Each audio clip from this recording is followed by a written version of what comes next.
Greetings, tankers. I'm your instructor, and this is Season 2 of Tank Coach. Here, you will learn all about vehicle types and their roles. Today, we'll talk about the most versatile warriors in the game. This episode is about medium tanks. They are typically vehicles with a reasonable balance of maneuverability, firepower, and protection. They're a good choice for a player who has already learned the heavy tank gameplay and now wants something more dynamic.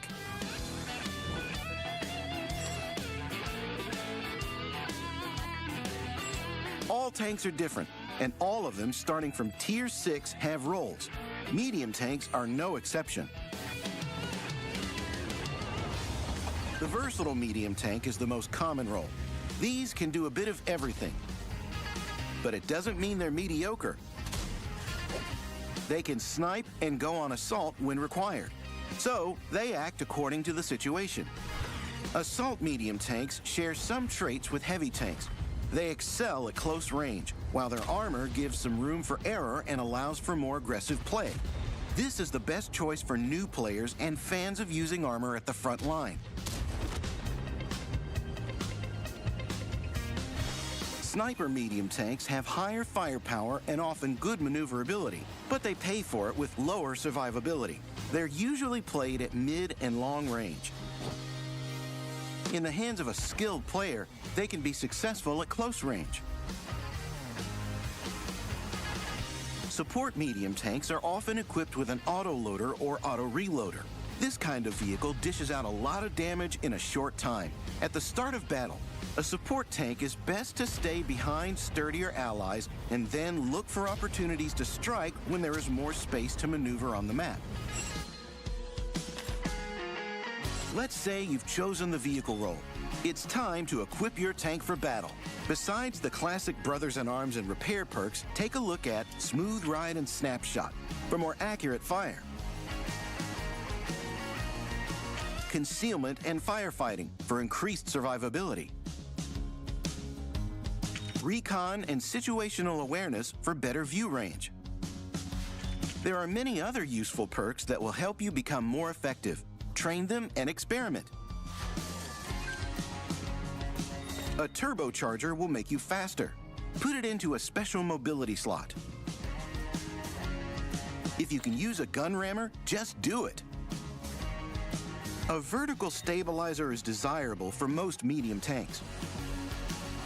It's not fitted for low-tier machines, but the following two pieces of equipment can be used. Coated optics will boost your view range. They're useful to have in the second set of equipment that you can unlock with field modification. Improved ventilation is a timeless classic.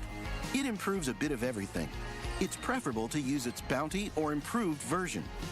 Improved hardening will suit many assault medium tanks. So, you've equipped your tank and entered a battle. In a sniper medium tank, look for a position with bushes and lines of fire to the enemy. In a versatile medium, find suitable terrain for a hull-down position. In an assault medium tank, use a position for damage blocking on the front line. In a support medium, keep behind your allies and act according to the situation. But this applies to any role. If your team is left without light tanks, a medium tank can sometimes also play the role of a scout. But be careful. Tank safe positions, although not far from the front line. Use bushes, fell trees, and hide your hull using terrain and cover. Survive at the start of the battle to have space for maneuver close to the end. Try to attack reloading enemies and break their tracks by shooting their wheels.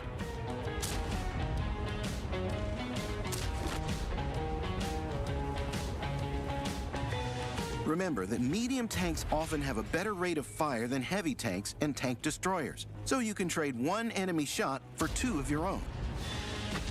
Be nimble and flexible. Be aware of your surroundings and the mini-map to keep control of the situation. Keep close to your allies and see you on the battlefield.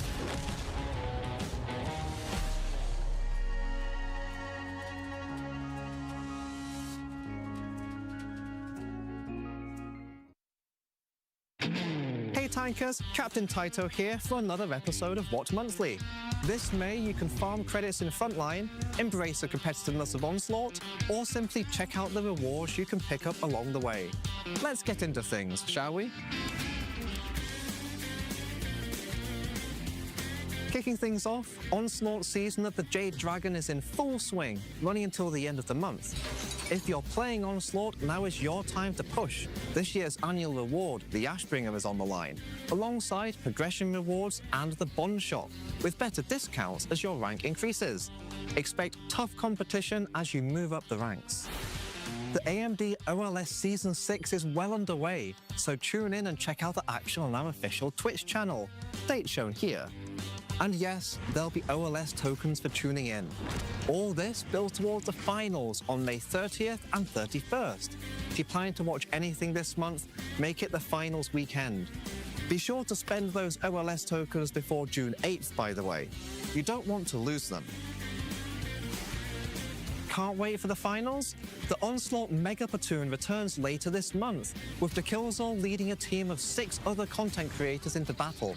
If you're up for the challenge, you can jump in and face them, or form a team of your own and try and take them down. Otherwise, tune in, enjoy the show, and earn some drops. Frontline returns from May 4th. If you need credits, this is your best opportunity this month. Load up your tier 8s and jump into large-scale battles where consistent performance pays off. And if you know of any friends who haven't played in 60 days or more, make sure they log in and claim their bonuses before May 7th. May brings the anniversary of Victory Day in Europe. You'll see special missions, discounts, and themed bundles. And importantly, there are credit discounts on researchable and collectible vehicles. The event is a good opportunity to pick up rewards while we take a moment to reflect upon the historical significance behind it. Starting May 15th, each weekend brings happy hours during prime time for the rest of the month, with missions for extra credits and experience. This month's Boosteroid content comes with a boxing theme, including a unique commander and themed customizations. There's also an updated tank roster for 6-month subscribers, so it's a good opportunity to step into the ring and check out what's new. And for something a little different, we couldn't bring a real mouse to the office, but First Legion have created 300 of these 1/30th scale of mouse boost and shift models, just the right size for your desk. So what's your plan for the month? Frontline for credits or Onslaught for competition? Thanks for watching, but for now, I'll be seeing you on the battlefield.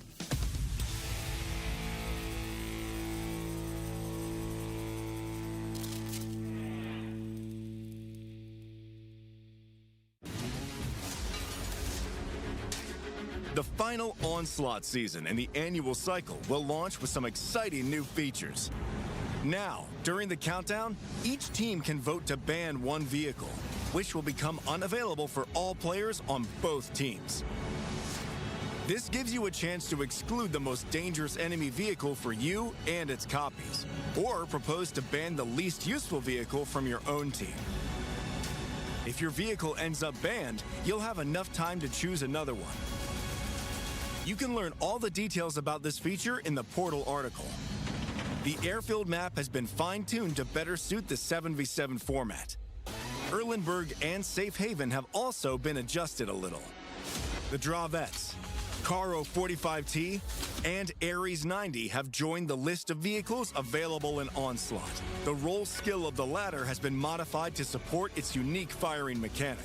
Available for free rental this season are the Object 140, Foch B, and T57 Heavy.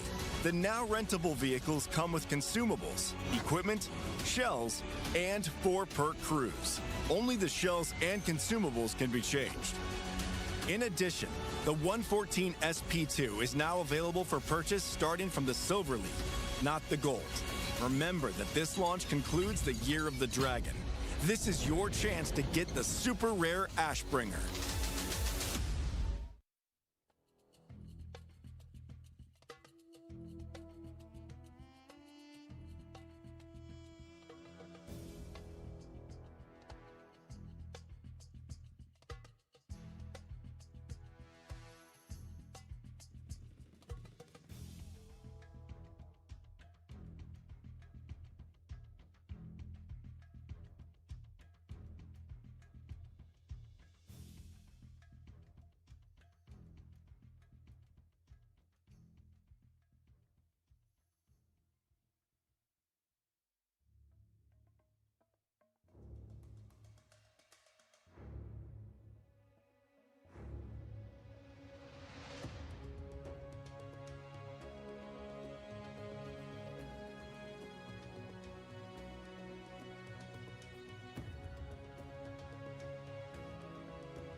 This is the world's most advanced processor.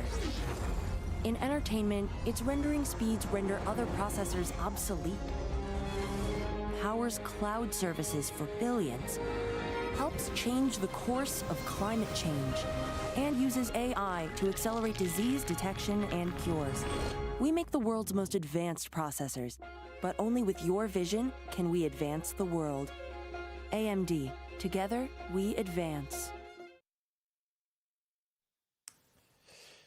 Hello, ladies and gentlemen, and welcome to the AMD Onslaught Legends Series Season 6.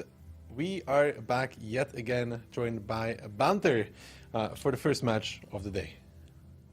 Yeah, how we doing? We had a pretty decent one last play day of the first stage, so An important boys day. to men at this point, and we need to see who makes it through. It's an important day indeed today for the bottom 6, well, not the bottom 6, but the 6th position, right? That team that will make it to the second phase, which is the one that will be starting on the 19th of May. There is no Onslaught action on Thursday and Sunday like you are used to, but we'll be back on the 19th of May in full force then. And surprisingly enough, Banter, right? It's a clash at the bottom between CTR and Cashback, kind of unexpected. Yeah, CTR, they performed quite well last season. I think they kind of took Weekend's place as the team just below the top 4. And, well, Cashback they've just not performed to expectations this season so far. You know, getting Barbarian from hit and run, you'd expect the team to be even stronger than it was in the previous season, and we've just not seen that. No, we have not seen that indeed. The prize pool, of course, is what the teams are competing for. The prize pool can still be boosted by you guys at home. After today, it will become a little bit easier to predict. Although if you predicted Lotus to be a winner at the beginning of the season, like Banter did, then you'll probably have bigger issues, to be honest. The Oracle bundle, you get an upgraded badge and style if you do end up picking the correct team. Last season, I got a hit and run bundle, Banter. I feel like this season I'm going to get another hit and run bundle. Definitely not getting a Cashback bundle, that's for sure. I don't know. Although, think feel about like it. a W bundle. Think about it. W has been in that kind of bottom position more than once We're in and that bottom won. position last season, I'm pretty sure. Yeah, and they won. And hit and run in playoffs. I mean, we know how that goes traditionally. So I don't know. It's so hard to predict. I think I need to get to the end of the second stage before I get a bundle. Yeah. So drops today, 5 tokens, guys. Believe it or not, like you've had every single time. 5 tokens is what you can get. 5 tokens is what you will get, and that will bring your total up to, what was that, 35 after today, right? Towards that E75, the S, the Scorpion, the SU, the styles, the premium days, the consumables, or the reserves. A little bit. Spend it on the styles, guys. You like the styles? I mean, it's a pretty style. Was it rock crystal? I'm not sure. I think that's what it might be called. I prefer an E75. True. Today, of course, on top of that, the 705 rental, not that great if you ask me, but the Blitzkowitz rental, pretty good. 705 is kind of nice. At least you can, like, it's got some side straight potential.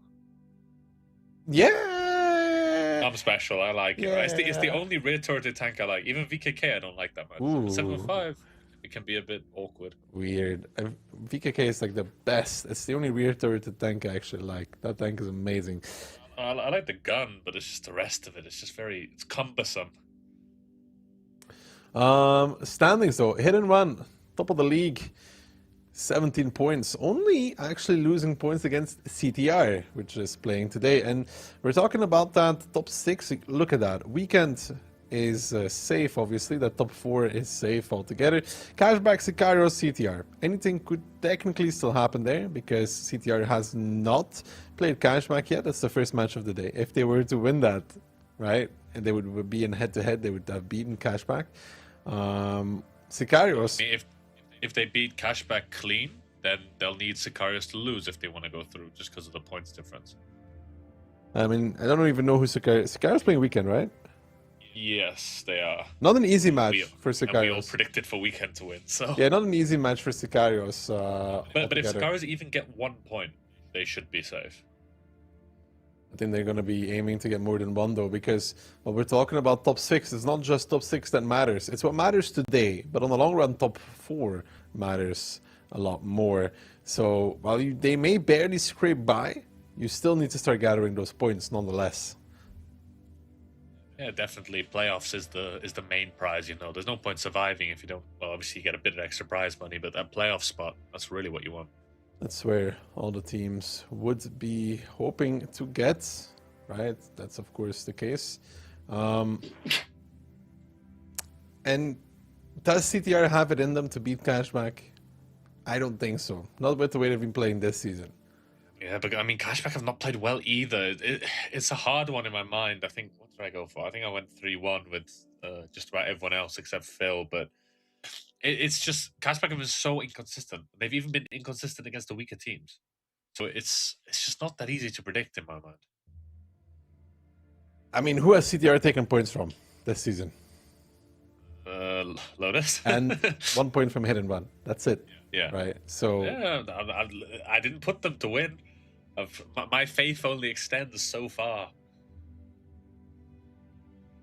Cashback in return, they haven't taken too many points from people either. I think, who did they take points from? They took 3 from Sicario. And 3 from Lotus, I would guess. Yes, they took 3 from Lotus, and then 1 point from... Let me see. Weekend. Weekend. Yeah, 1 point from Weekend. So that's not...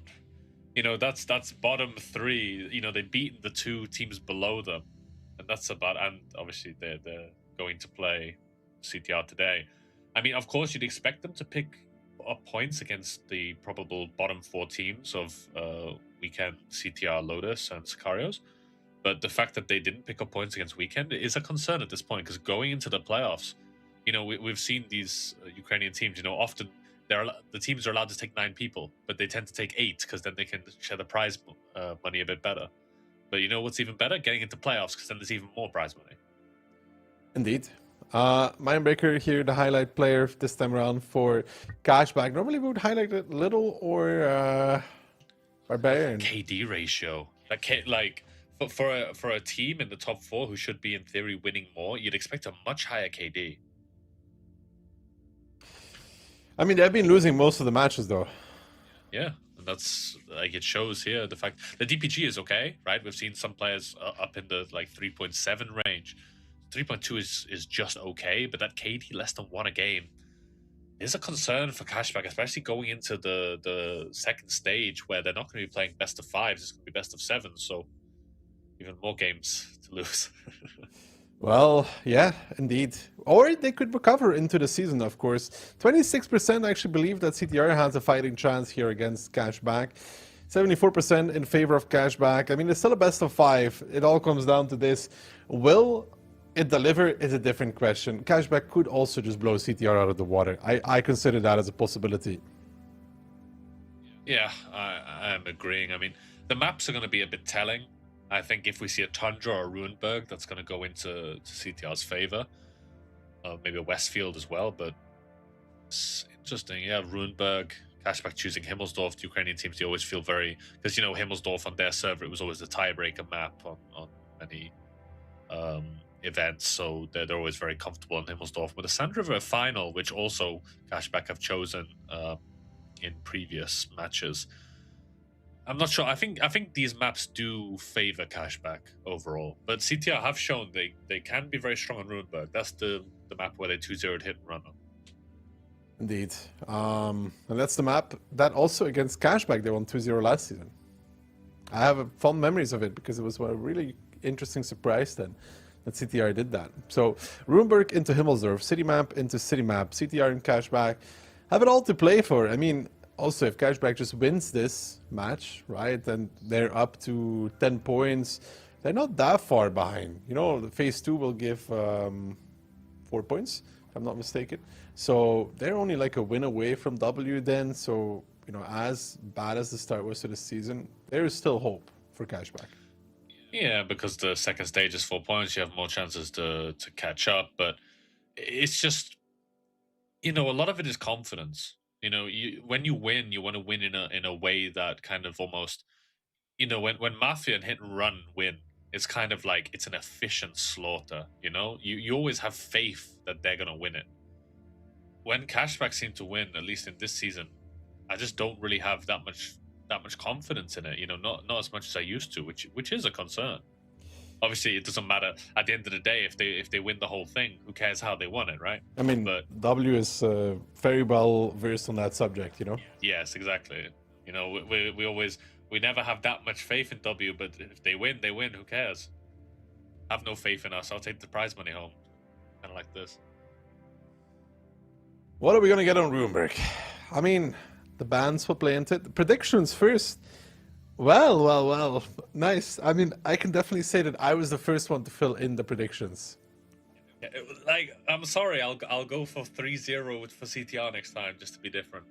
No, I'm just saying, you know, I filled them in. Yeah, but Sunday. it's like kind of the most logical prediction. Bro, I mean, filled them in, yeah, and then an hour later, Ian filled in exactly the same stuff, and I was like, No, he didn't. In the Mafia Weekend game, he has a different. Really? They were exactly the same for a while. Oh, he changed. You know how it is. The editing on this sheet comes. Yeah, it's definitely something going on. Yeah, some things just change miraculously. Yeah. Oh no, it's the same. I was looking at the wrong one. Anyway, let's go into the lineups here. Cashback banning the 50B, CTR banning the type, so no 50B shenanigans by CTR. Cashback taking one Dravik, E100, quad T57 and a Fosh B. That E100 is gaining popularity recently. Yeah, not quite a Type 5 replacement, but still very, very meaty. Double Dravits, double T57, double 430U, and an E4 for CTR. So, the quad T57, really, really powerful, but can they utilize it well? Yeah, so much burst in that tank, can do a lot of damage, but obviously you need the right engagement. You need to kind of catch people, and opening is going to be really important. They get a field control. Cashback doing a split, but they'll probably branch off into the city with those double T57s. Not sure what Little's going to do in that Dravik. I'm kind of curious. Ooh, takes a big one there. I think that was by the E4 of Woodog. They don't necessarily by Little. Kind of felt like he was doing a spotting run and just got punished for it. In the meantime, the 8 line getting taken over by CTR. They're checking if there's somebody at this K8-9 position that we see quite often. And there wasn't. Frontar needs to be so careful. I mean, he's getting peeked by Aka. Aka doesn't take one from Woodog. That E4, even with all of the Onslaught modifiers, it can be a little bit derpy from time to time. Yeah, Ivo goes across the field, gets spotted by Aphrodite. Aphrodite's in quite a nice little position there. And it looks like CTR want to try and make an isolation here from two sides, but Liberty is going to pressure away Frontar. Frolly is obviously peeking into T57s, which is not the easiest in the world. Frontar there gives one, but will take probably 3 for his trouble, so that's not great for him. And it seems like CTR want to make a move here, but they're kind of being blocked and obstructed in this play. Herman's going to eat all 4 from Aphrodite.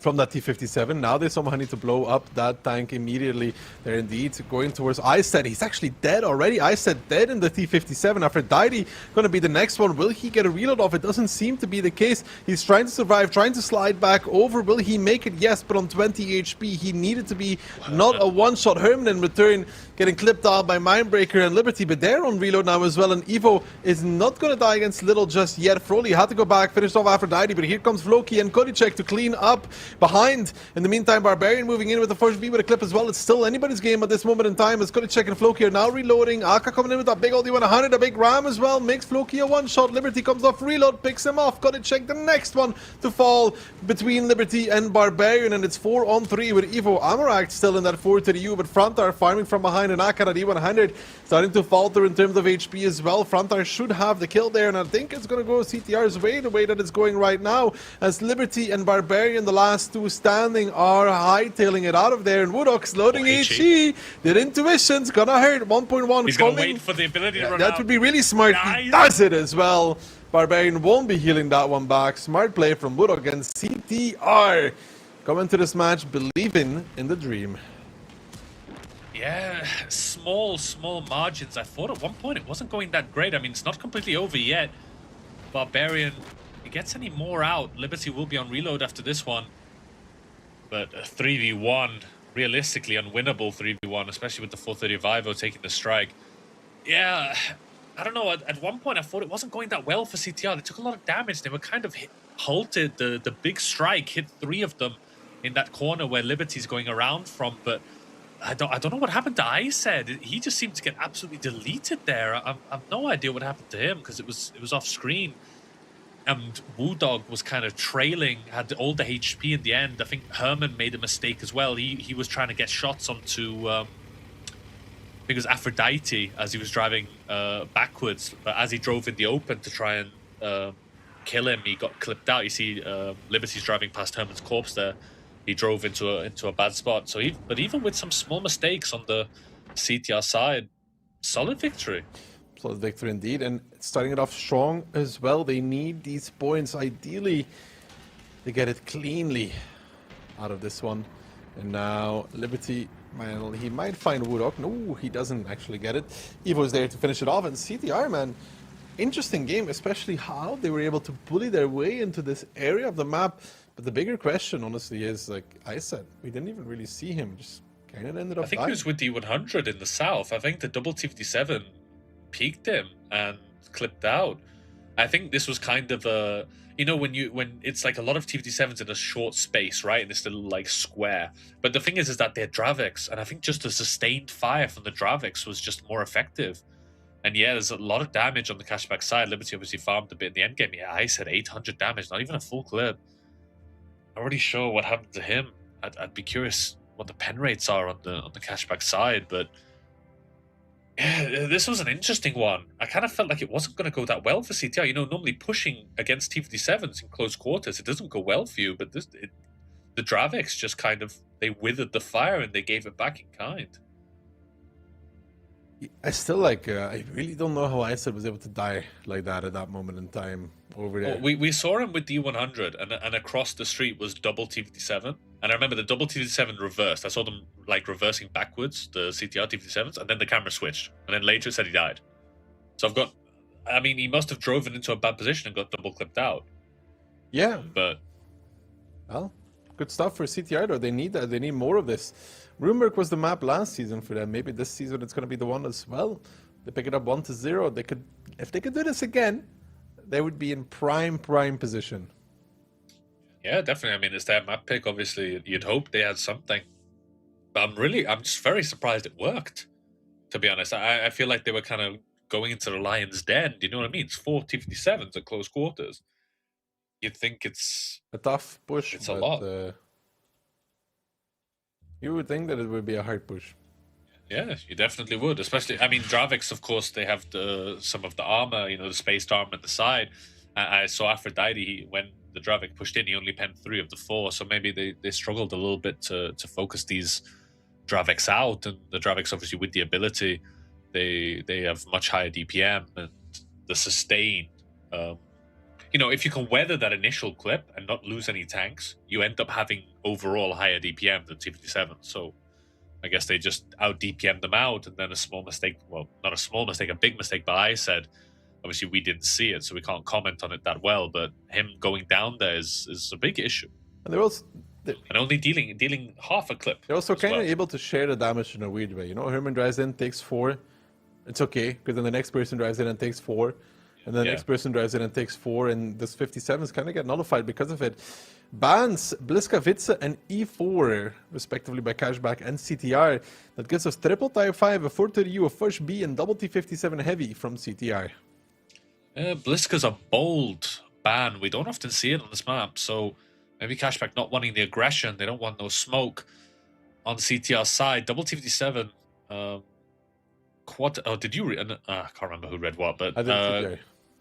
Oh, you did CTR. Sorry, I work left to right. You know, Cashback, Dravik, triple T57, double type, and 1 Fosh B. They do like that singular Fosh. Barbarian often playing that one. He did in the previous game. I still feel like Fosh is going out of fashion. I just feel that long reload. It's so long that it just, for a significant portion of the game, especially if you can't get that initial catch, because obviously what you want with a Fosh is it goes around the corner and deals its clip and goes back. The Barbarian in that previous game, he was driving in. He wasn't the first one, so when he went in, he did his clip and then had to run. And then obviously they killed him after that. But I really feel like Fosh is going to come out of fashion. I'm not a fan of the tank in the current meta.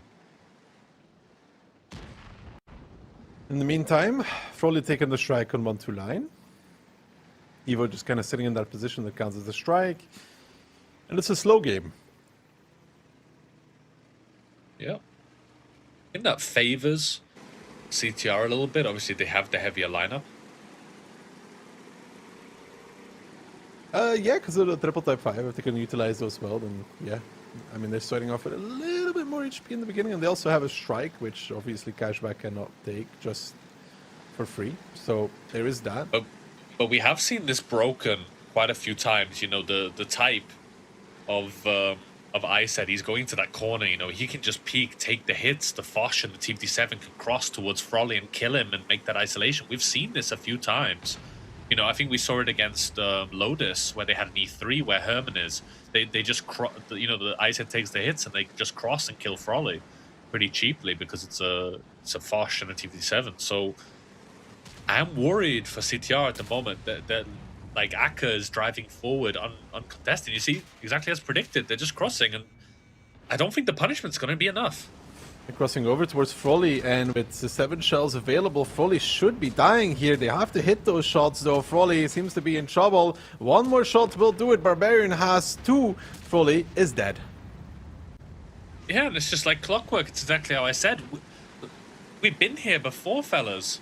They did the exact same thing against Lotus. This isn't clockwork. If you rewatch the games, I'm a bit disappointed in CTR here. This is unimaginative, but the game continues. Koidi and Ivo are trying to collapse onto Little, but Ivo doesn't pen it. Now he doesn't have enough shells. There's no one who can really support Ivo here. He'll live for a long time, but in the meantime, the rest of the team of Cashback, they're trying to collapse onto CTR. 7k HP advantage in Cashback's favor.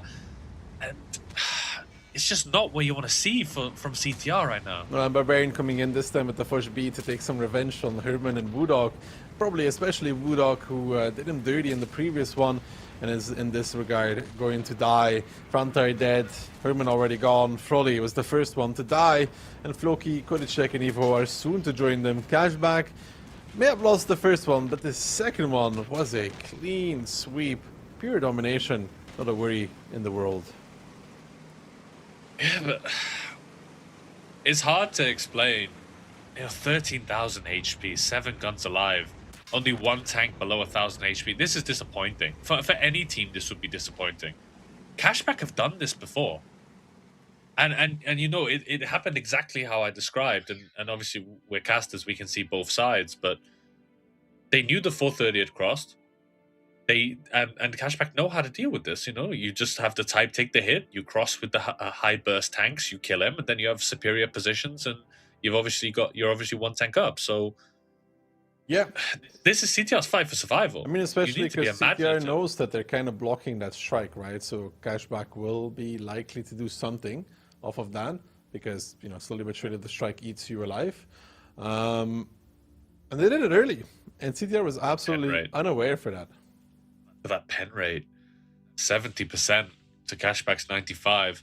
I mean, I don't think it makes a difference overall. This was kind of lost on strategy, which isn't a nice thing to say. You know, you just give Frolly to the Wolves because they can just cross and kill him anytime, and that church is big enough to shield him. And then after that, the dominoes fall. But I don't know. I don't know if there's much more you want to say, but you know, it's so simple, right? Just Frolly dies, and then after that, there's just kind of no way back. So there's not that much to say. No, it was straightforward. It was well executed from Cashback, though. I think that is the point to stick on, is that Cashback really executed well, did everything right, made all the good moves, and but you know, like we say, like the real games are the best training, right? They did this exact same thing against Lotus, exactly the same. I remember what's his name? They call him Potato. Tarks was in the E3 aiming the crossing. He gives a shot to the type, the Foch and TFT7 cross. They killed Dravik or 430U, whatever it was, at the strike. And it's just like clockwork. I mean, Cashback have done it before, so they know the exact reaction to do.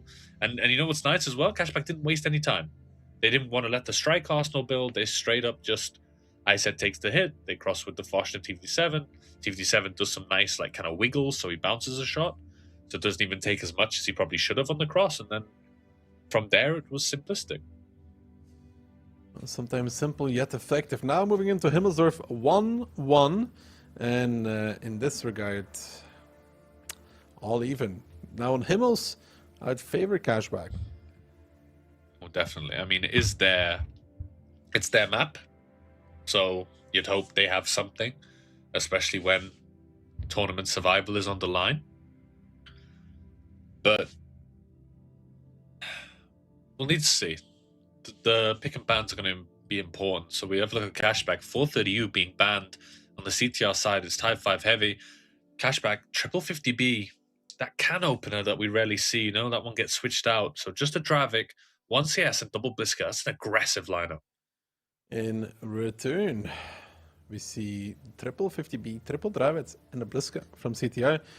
Equally aggressive, to be honest. The only difference there is no CS that Cashback could stand on the hill if they want to.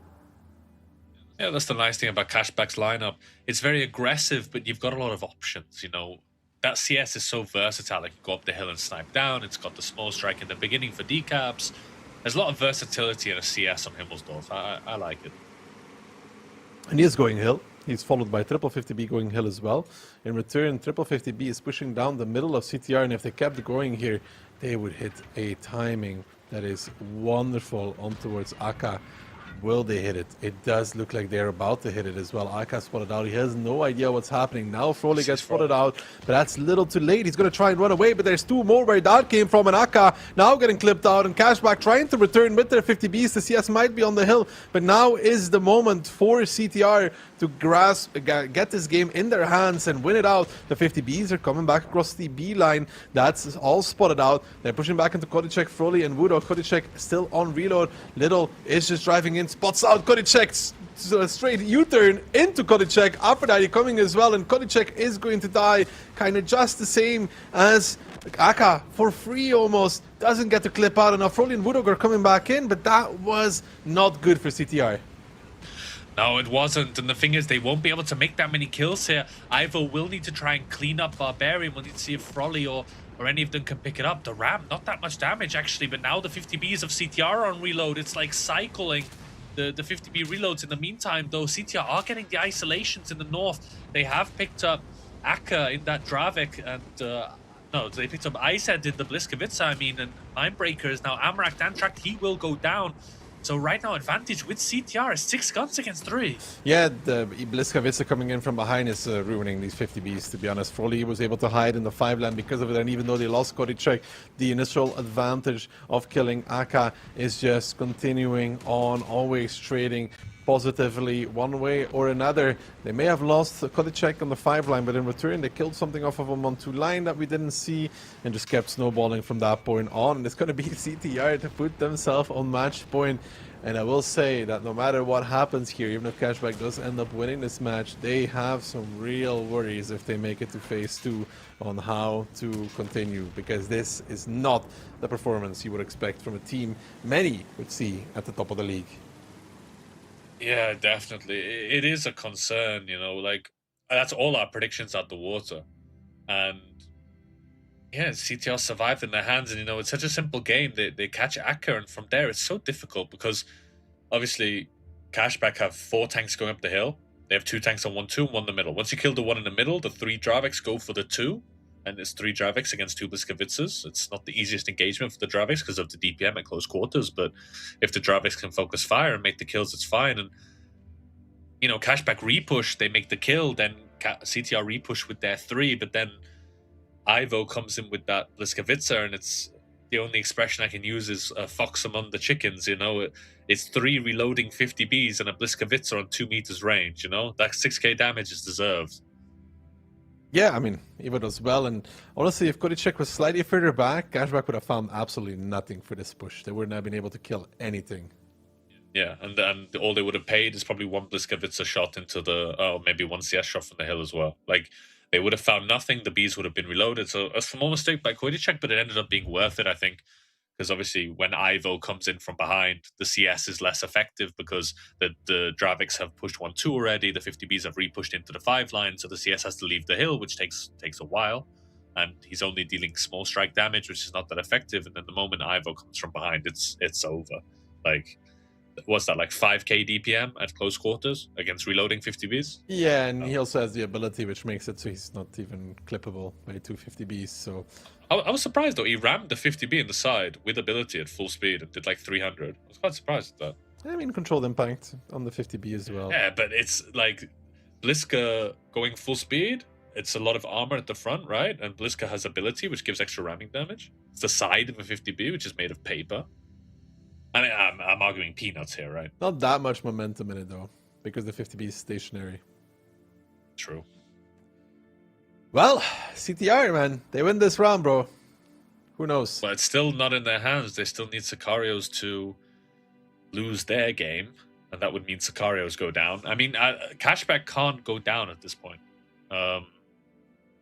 because of the points difference. Like, even if CTR win this clean, they'll be both on 7 points, but the round difference for Cashback is a lot better. So it's about if Sicarios lose. First, CTR has to win. Everything starts with that. Let's see if they can do it. Himmel's second round, 50B banned by Cashback. That's fear in the eyes, you know. And Type 5 banned by CTR. I know it's just funny that they banned the 50B, you know, after what happened in the last one. Yeah. I think what did they ban on the second Runeberg as well? It felt that way as well. But yeah, Cashback, one Dravik, one Mouse, CS, K91, double Fosh B4. A lot of versatility in that lineup. Still not a fan of the Mouse on any map except Ensk, but it gives a lot of versatility. But it's quite a difficult lineup to pull off, to be honest. Mm-hmm. We'll see if they can do it. Kodicek in the RHM, though. But that's an even harder tank to pull off. He does get 4 spots, but also gives away the info, of course. Yeah. I mean, not that much info gained, though. Obviously, he's spotting what's going up towards the hill. I don't really think it's worth it, to be honest. I don't know. It's a bold choice, especially with survival on the line, you know? I mean, what's that RHM going to do that CS can't do better? But opening-wise, CTR are sending another Fosh B to the hill, so it's going to be 3 Fosh Bs on this hill with a light. Floki in the T57, he might be rotating to the hill as well. I said it's going to take that big strike. Woodog takes the strike on the 1-2. Both teams look a bit shook at the moment. Neither team wants to make the move. Ooh, Kodicek does have the plane, spots out the CS. The CS takes a shot back. I think that was a good plane.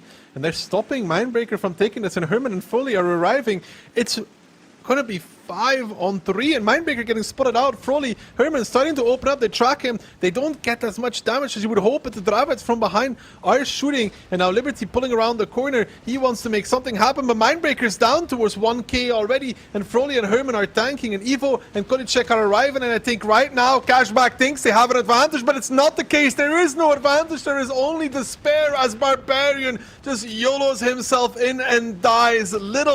Little too deep, as he's now getting clipped out by Evo as well, and Kodicek is there with the T57 heavy of Loki, who also rotated to the hill, and it's all falling to pieces for Cashback. Unbelievably enough, CTR, when it matters most, seem to be doing what needs to be done. Little getting chased down by Evo, will get some shots out, and Evo needs to respect that nonetheless, but it's 5,000 lead. If there's a drive, it's about to be surprised on 1-2 line. That's Woodog, as Aka and Mindbreaker want to do something here, but do they still have it in them? Because they don't have any burst, to be honest, between those two. Frontar is coming as well, and the rest of the team from CTR is rotating down.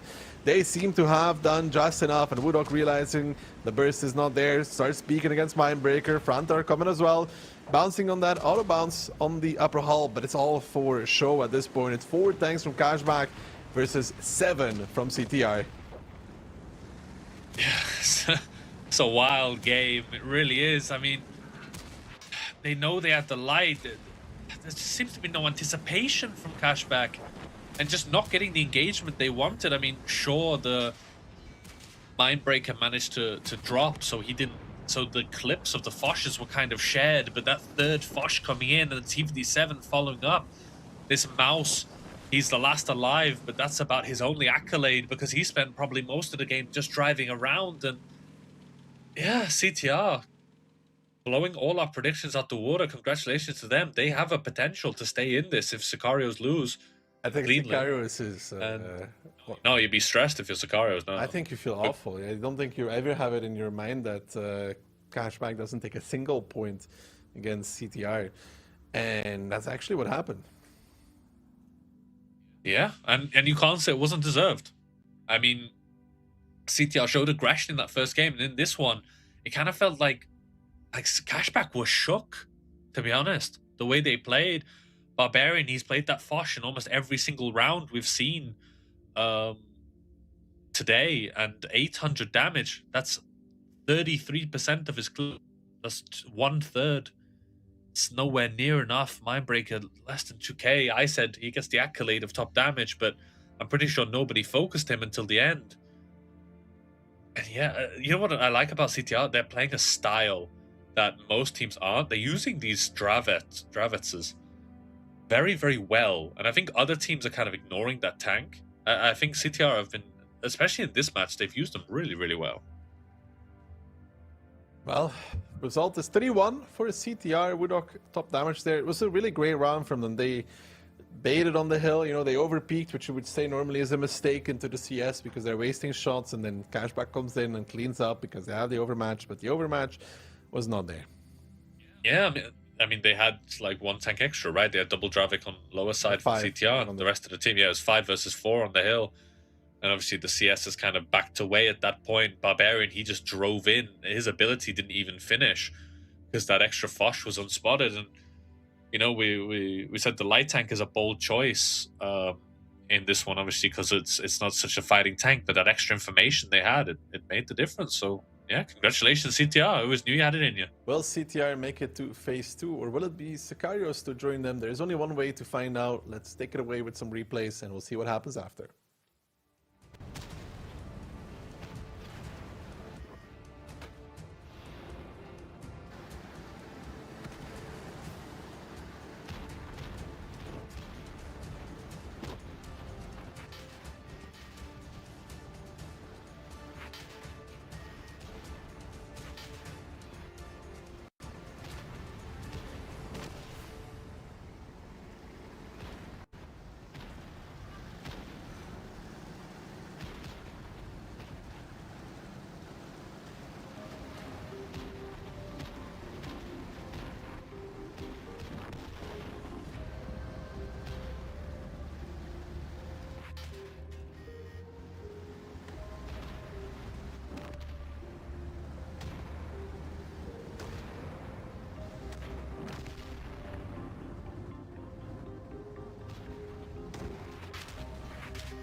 W just continuing through. I don't think he's making it. That's going to be a lot of BPM. This will be a hard one for Mafia.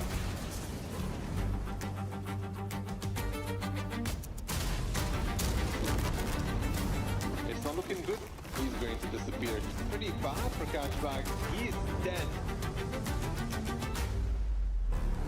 They are doing damage, but they're not stopping this train of W Tank pushing forward. He's a one-shot Itox with one more kill. They can't really do anything. Hit and run seems to be outnumbered. It will be crushed under the heel of W.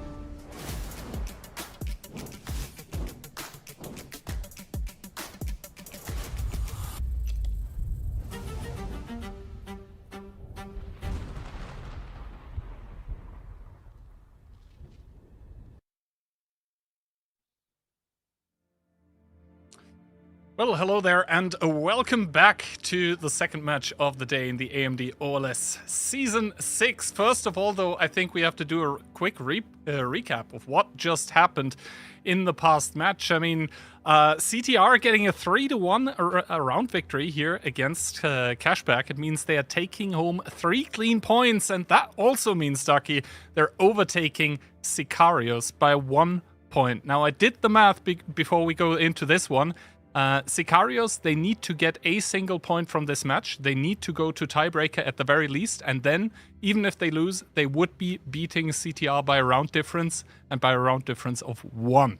So that is the goal that Sicarios need to set for themselves. Yeah, but I already talked about it in the previous match, you know. Making it to phase 2 is one thing. You also need points nonetheless, you know? I mean, for now, I think it's survival on the line here. And then you can think further. You know, it's like thinking from match to match. Sure. It's just, you know, there's more to it as well, you know. Just there's more beyond the horizon. It's like you may have survived the first Onslaught. That doesn't mean you'll survive the second. And the second phase of the Onslaught Legends series. Exactly. Community prediction-wise, well, it's looking pretty weekend favored. The team that last season around was, I guess you could say, doing a Lotus, kinda. They're looking strong. They're looking good. This is actually one of the positive surprises of this season for me. I mean, if we completely forget last season, Kihand, right? Let's pretend last season didn't happen. Is it then a surprise? Then, I guess, not so much, and you could also start questioning some of the roster changes that the teams made during the seasons, but certainly not for Weekend. For them, it seems to have done a lot for them, and at this point, I think the question is warranted. Are they the strongest Ukrainian team? At this moment in time, they probably are. Maps, though, Kihand. Tundra is going to be the first one, and the score already getting leaked on the top, the script getting revealed early on. Interesting. Well, that would mean Sicarios are out, but obviously we are at a 0-0 currently. Tundra, of course, our first map of the day. Weekend, they like it. They like playing it. And then Sicarios coming in with the Pilsen pick. I think that one also, we understand why they pick it. They probably played a lot against their Polish brethren of Hit and also possibly Mafia. All of those teams very, very competent on this map. And tiebreaker, if we get to it, maybe a drama will once again unfold on Himmelsdorf. If it gets that far. Let's first see what happens. I mean, I'm honestly feeling like Weekend is really just going to win this out, to be honest. So we'll see. Yeah, I mean, it wouldn't be the first upset today if something different happens. That's the thing. I mean, my prediction, of course, is also with Weekend, just because they have looked pretty strong so far. But let's see where we go. I went with the 3-2 actually, just because Sicarios now know that they are, maybe unexpectedly so, but they are playing for tournament and league survival. They are playing against elimination. As I said, they need 1 point at least, and with that score, they'd stay in the OLS. A lot of different predictions here. You know, Banter thinking it's going to be a 3-0. Phil and me think it's 3-1, and you 3-2. Yep. So 3 out of 4 casters are saying at this point in time, Sicarios is not going to make it to phase 2. Well, what can you do about it? Nothing. The only people that can do something about it are the players, and it's all going to be in their hands now as the bans get revealed. Dravets and 50B respectively taken out, so Sicarios are gonna start with what seems like a triple BZ, IS-7, CS, and double 430U lineup. We can in return double BZ, maybe CS, triple 430U, so both teams having one strike tank. Not too many differences, just one extra heavy, maybe here, but it could be the same philosophy.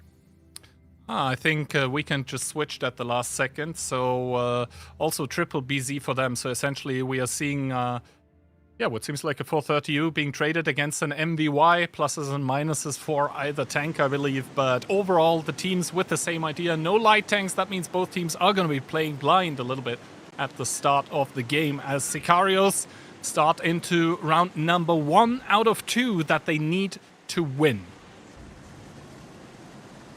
In the meantime, all of the tanks getting spotted from Weekend basically, outside of the CS, I think. Going towards the north, Rishek is going to be challenging that strike, but Kano is just taking his own strike on the northern part. Could deny Rishek from that one as well if he wants to, but so far shaping up to be a slower game potentially, because this push through the A-line, Kihan, we know how difficult it is if Sicarios goes for it. Yeah, we've seen a lot of teams setting up defensively. Actually, Kano getting denied from the strike, and maybe Sicarios immediately looking for the overpush here. The BZ's chasing after that CS. Kano making it not around the corner quite yet, taking a huge chunk of damage, gets shut down. Sicarios first kill immediately. Kano dead, and it seems like Sicarios wants to continue here. They did find the timing to make that kill happen. The strike comes out as well, hits on a lot, and Hellrap is in trouble as well. And Sicarios, just like CTR, seem to start it off very, very strong by picking up this first round. Is it over yet? Not entirely, but it's 7 on 5. The snowball is on, and I don't think there's any stopping it anymore as it slides down the mountain. And Weekend's going to have to accept that. Yeah, indeed, Paradise, the third one to fall, and as the guns dwindle for the side of Weekend, so does the effective DPM. Focus fire, not 100% on point, but Sicarios, for Sicarios, but I think at this point in time, it is just about enough. There is enough tanks everywhere to help each other out of trouble. Evil, the last one remaining with that MVY, a little bit of an off-pick, but to be honest, not that much out there, and Sicarios started off with a bang. It is 1 out of 2 required. Indeed. So, very good. Very, very good. 7 tanks alive even from Sicarios. Normally the C-line pushes pretty hard, but Kano getting kind of rock and rolled. They don't have the positions. Normally you see somebody like deep on the A-line, behind that hold down, and Sicarios just goes for it. And that was the right choice. Yeah, I think Weekend getting a little bit surprised by the aggression. I mean, there was no info really by either team. And the fact that Sicarios had just committed so much all around the strike that they were able to just blast Kano immediately. It worked out in their favor, and credit to Sicarios. I mean, it takes balls to make a call like that, and they reward themselves. 7-0 at least, also the scoreline. I mean, yeah, as soon as you get that snowball rolling, it's kind of unstoppable. Especially on a small map like Tundra, you know? Like, how do you really effectively stop it? They take the advantage, and Rishek does do 6k, but 3k of that from the strike, but he hit a big strike, you know? Yeah, I think, especially after the second strike got placed, I think that was from Stone. Like, Reshek, big damage from his strike, and then the second strike was kind of the nail in the coffin, right? Because at that point, Weekend is down a gun, and they are down so much strike damage from the start that realistically they cannot win the damage race against Sicarios that have the higher effective DPM anyway. So them losing the second strike to Sicarios while Sicarios is able to pick up that second strike and deal damage with it, after that, it was kind of over. It was indeed kind of over. So, good stuff. Really, really good stuff from Sicarios. They do this again, Kihan. You know, they're up 2-0. But, you know, Weekend is a very strong team themselves, right? Yeah, although I heard from some players that, you know, Weekend normally on Tundra is considered to be a very, very strong team. So it is a big statement, in my opinion, that Sicarios are able to pick even 1 round from them. Never mind even 2. That would be absolutely crazy. Yeah, maybe we can just get a little bit surprised by how aggressive the side of Sicarios ended up going. Maybe they just really didn't expect this kind of aggression coming out. I mean, you know, when an animal is the most dangerous, it's when it's cornered. And that is what is happening to Sicarios right now. But maybe they'll be able to fight out of that corner in the second round here. Tank bans Dravets and BZ75, leading towards a, once again, very over-pushy lineup, if I may call it that way. No Grousers on the 50Bs this time. Instead, all of them are going to be venting triple 50B, double IS-7, MVY, and a CS. Sunshine? Interesting picks. Yeah, Sunshine, no equipment. Switches to the 50B, doesn't seem to have equipment on that either. There we go. There we go. They're playing up against triple B though from Sicarios. Double IS-7 maybe and a CS. Triple 50B is quite a lot for this map. Once again, I think Sicarios are looking for that snowball effect that I think we also saw from CTR in that Himmelsdorf round that they won again. In the first Himmelsdorf round that they won against Cashback, where kind of if you push in with the triple 50B and you get a first pickup, even if one of the 50Bs doesn't survive it, as soon as the other two are reloaded, you are kind of in an advantageous position. But Weekend, if they get the info here about this, what's happening, then they might be able to work against that. Of course, they do have 50Bs of their own. Ryshek, though, with the strike advantage, and we saw last round how important that can be in the shootout. Strike gets reset from Ryshek. Click, yeah, not that good. Now the 50B starting to arrive from Hellrap Sunshine as well. They might want to go for this. Hellrap not spotted yet. Stone, Like, and Adi could get bamboozled here, but the Sunshine and Hellrap spot Adi just on time. They really were considering going for Ryshek. Ryshek is going to reset Trash. No, he actually misses that one, so the strike will be taken by Trash Panda. Trash Panda getting the strike. As soon as that triple 50Bs by Sicarios gets revealed, that might be a big problem.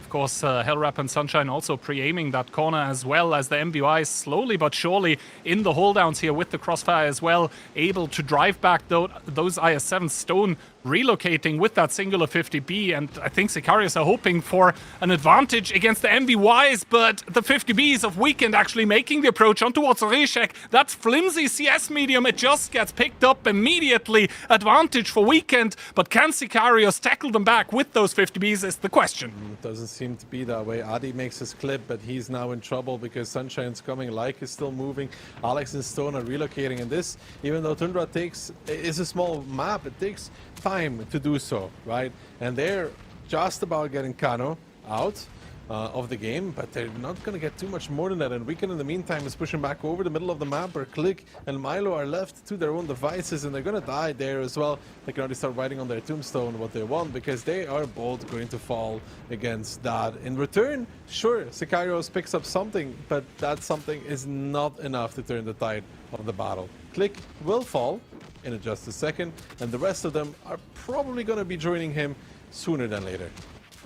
Adi now trying with his last clip here to do something against Evil, but the DPM and the damage in the clip just isn't enough, so Weekend are going to hold strong against that 50B bait and trap attempt from Sicarios. They're going to equalize the score on one of their better maps, make it 1-1. Still, though, I think this 1-1 at this point in time right now might be, you know, a small victory on the board for Sicarios. They keep the dream alive for now.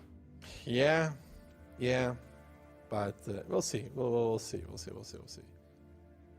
I don't know. Like, this Tundra was really great from Sicarios in round 1 and not that great in round 2. You know, this trap almost worked and almost didn't work.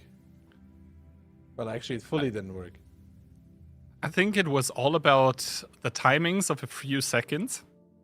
If the Weekend double 50B does commit in, and then the triple 50B from Weekend engages on that one, all of a sudden it's an entirely different match that we're playing. But because Sunshine and Hellrap were kind of careful with what they were doing, and because they saw that 150B early, I think that was a huge problem for Sicarios, because then the two of them were warned, like, hey, we can't actually go for the CS, because who knows what else might be looming behind that rock there. And that was exactly the right call to make. Trash Panda does a good amount, though. There's a strike coming in, him and Evilok carrying out his team. What was the second map, Kian? Pilsen. Pilsen was the second map. Weekend picked Tundra, which was kind of unsurprising, and now we are going to Sicario's map pick, which is a burden and a possibility at the same time. I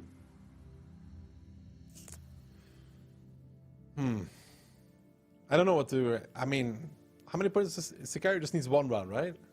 They need one more round, and then they're ahead of CTR again. Doesn't matter what else happens. So they're playing best of ones, you know? This is a best of one, next one is a best of one. They have... Exactly. They have 2 best of ones right now to make it through the tournament. And of course, I mean, if they do even better than that, then it would be points for the next stage.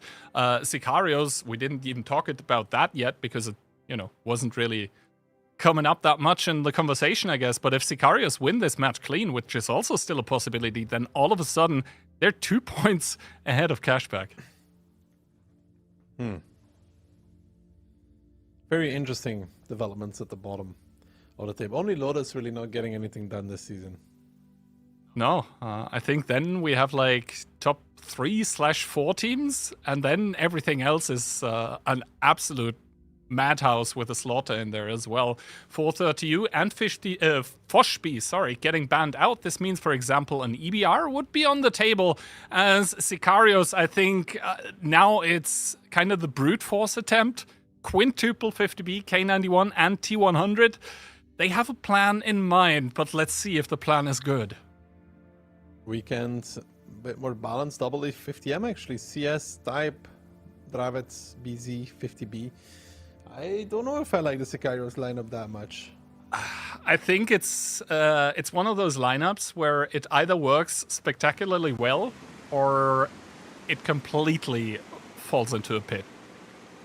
There is no in between. It's like picking a lot of bad shots as well. Like either you get a good first engage and then all of a sudden you've got the DPM rolling and you're just snowballing, or your first bad shot dies while getting out 2 shots and then it's rip kind of thing.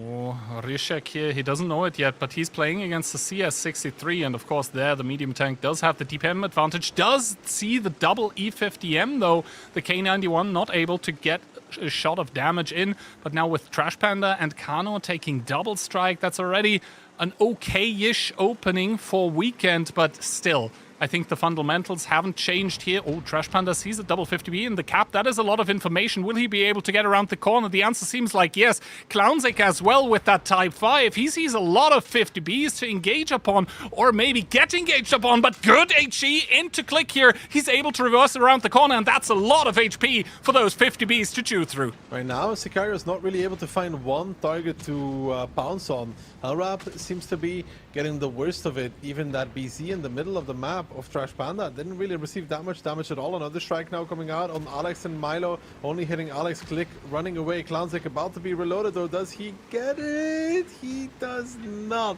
So he will cower behind that corner. But now Trash Panda seems to be in a little bit more trouble. But the problems for Sicarios continue stacking. Great shot there from Clownzik, kind of saving Trash Panda. Click is dead as well. And the first best of one for Sicarios. They try it all. Is not going to be going their way. With this 5 tanks left standing, Clownzik just rolling up and rolling over the tanks from Sicarios. It's going to be match point for Weekend and elimination point even. Yeah, no, I'm going to be paying some attention to the shots by Clownzik after the battle, but I think if you're a Type 5 and there's a lot of 50Bs driving at you, but yet they're actually not focusing you, it's time to smile and wave for those 50Bs, because those HEs by the Type 5 can be absolutely devastating. Sicarios, they fumble the first tournament staying alive point, I guess, that they have. There is another one remaining for them, and after that, who knows what might happen, but for now, Weekend, I think, making a lot of Czech people happy. For now. For now. There's another best of one on the table. Weekend does it one more time, and Sicarios is going to be like, how? I think the first answer starts with the lineup that Sicarios had in this round, where it was like this all or nothing, and the chances of success, in my opinion, are kind of lowish. Because, well, for those quintuple 50B to work, you really need a good first engage. But I think Weekend were doing a very mature job of not giving that to Sicarios, which is, in itself is also very interesting, because Weekend is normally a team that is known for a lot of aggression. But here they played an entirely different style, and it seems like Sicarios wasn't expecting it. Let's take a quick look. I just checked Clownzig's shooting. 544 with 5.3k damage. None of that strike damage, by the way, so I guess he just was allowed to get 4 HE penetrations. Well. There's a lot of pressure here, and it's all on Sicarios. I don't think there's any pressure on Weekend right now. No, I think they're completely chilling right now. Then again, for them, of course, every single point that they make here is a point that's going to carry them further in phase 2, where realistically, the opponents on average are going to be stronger because logically the weaker ones are eliminated.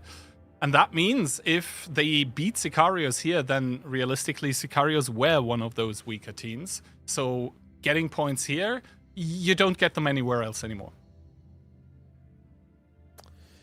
Well, what do you think, Jan? You think Sicarios has it in him? I'm gonna stick with my prediction. I'm saying Sicarios is winning that next round, and we can beat them in tiebreaker. What about you? I think I predicted 3-1 for Weekend, so... Mm-hmm. I think I'll... You sticking it, or...? Yeah, I'm sticking it. Why not? I mean, why not? Same reasoning for me, actually. But yeah, this is tournament point on the line here for Sicarios. They fumble this one, they're out. I think it doesn't get more clear than this. What are Sicarios gonna do in this single most important round of the AMD OLS 6 for them so far? Banning out the 430U, Fosh B ban coming from Weekend, so it's going to be a single 50B, a Dravets, double Type 5 Heavy, a Batchat, a K91, and once again the T100. Weekend in return, triple A50M, double CS, a Type, and a Dravets. No light for them yet again. Ooh, this time around it looks like Weekend is going for the more aggressive, I guess, lineup, and Sicarios wanting to play a little bit of the longer game. I would say Weekend's lineup is probably easier to execute, but Sicarios' lineup has the highest ceiling, if you know what I mean. Can they make this happen? The Type is the only one spotted, and Kano hits a concrete pillar there. Ooh, Paradise getting spotted here in the CS on the cross, so he must know that there is something lurking in those bushes. Those E50Ms getting spotted as well, so Reshek immediately some value out of that T100 light tank. Even a double bush shot in towards Hellrap to generate even higher of a plane, as Alex already taking an artillery strike. This second round of Pilsen starting a lot better for Sicarios than the first one. So far so good, huh? So far, so good, but Trash Panda seems to be in a pretty aggressive mood right now. Driving through here, wanting to cover Paradise. Blind shot, but mistimed as Reshek only now driving in towards the bush. Trash Panda getting the spotting notification. Now he's starting to cross over, but luckily for him, there is no one to punish Reshek with another very cheeky shot this time around. He gets spotted for it now, but that is a close E50M as well. But there is backup on the way. Milo making his way through the backlines as well. Yeah, but Kano is lingering there as well. It's not as easy as the guys from Sicarios would think, to be honest. There's a lot of cover as well. Information tower being taken. Reshek does plane it out. Will they be able to get it? No, they will not be able to get it. Sunshine does get reset. Takes 1, takes 2, takes 3 even. In that E50M takes 4. Is he gonna die for this? Ooh, shots going by him, but for now he seems to be able to stay alive. Never mind, Alex with that bat shot, and that shot was firing so slowly, probably a heat snipe. Another plane coming down from Reshek as well, but Sicarios with a phenomenal opening towards their tournament round. Yeah, so far they're up 3000 HP and they're up a gun as well, so they're doing fantastic. They're backing off from 1-2 line as well, and there is an E50M running into a 50B of Milo. Milo should be able to get a full clip out here. Actually, he has only one more shot, and this is actually pretty bad for Sicarios. Or maybe Milo clipped a gun towards Kano, more likely than not, and Trash Panda is just going for this at this point. He's going for it, but there's a lot of reinforcements on the way. The T100 and the K91 are going to join the fray, so this E50M engagement against the 50B is going to turn completely against Weekend. An artillery strike going down, but it's not going to matter. Trash Panda will take more shots from that 50B. The T100, a pesky fly beside him. He's going to pick it up 2-0 in the kills for Sicarios. Strike being taken in the middle by Klanzik, and the strike in the east getting denied, and he's going to get pushed there as well. I think that's Kano, and he's about to get pushed by Alex, and Sicarios smell it. They can feel it, that their tournament survival is looking pretty good, as Paradise actually is the one on the strike, and he's getting run down by Sicarios. And no matter how this game continues after this point in the tiebreaker, Sicarios will secure themselves into phase 2. That is good news, but first of all, they do need to secure it. Weekend, no, they're on the ropes. They're almost, but not quite beaten yet. Rishek, he's playing a combat light tank at this point in time with that T100. It's not meant to fight, but it can, I guess, if you just drive straight up at the enemy. And Weekend, they're crumbling a little bit under the pressure of this opening from Sicarios. I said they probably had the easier setup to execute with, but they just didn't find the openings. The Type 5 anchoring in the middle, but then exactly the right timings coming out from Sicarios here, finding the overmatches against what Weekend was doing. And CTR probably in tears here, but let's be real, it was pretty unexpected that they would make it to phase 2 anyway. Yeah, and over the course of the season, I mean, I guess you could say Sicarios deserve it more, right? And they will be securing that phase 2. Well, they secured a match, so that's a different story. I mean, now that you've secured phase 2, you might as well want to make it the match for you as well, because I believe with 2 points from this match, Sicarios would actually surpass Cashback, which in itself would be an absolutely crazy story to start phase 2 with. For now, though, congratulations to Sicarios for staying alive. Yeah. So, good job to Sicarios. And now, the battle begins, Kihan. The battle for points for phase 2.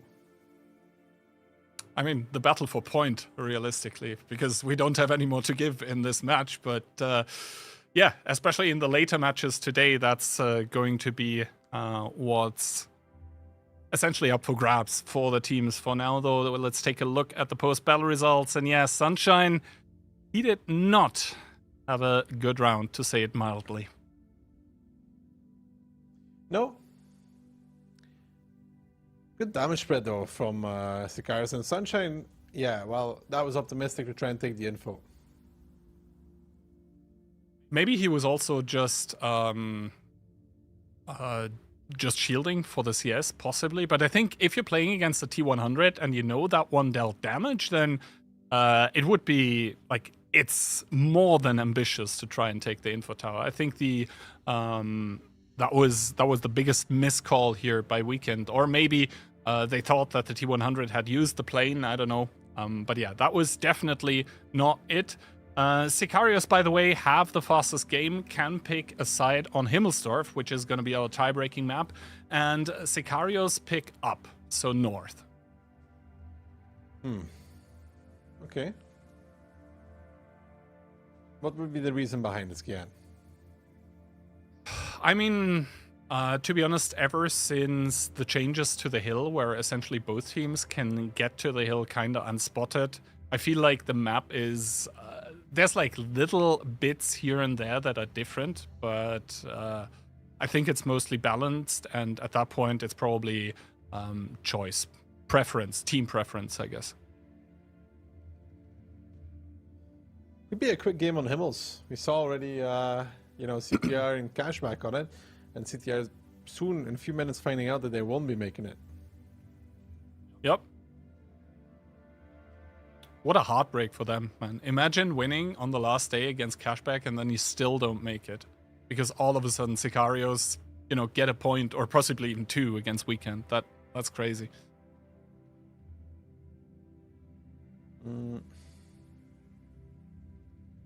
But to be honest, on the flip side of the coin, maybe then CTR should have just won their match against Sicarios. Sorry. Yeah, sure. I mean, if you go out, it's more than one match, right?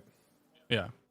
I mean, the problem for CTR was not the match today, or the problems. Let's put it that way. Yeah, no, for sure. That's completely right, Kihan.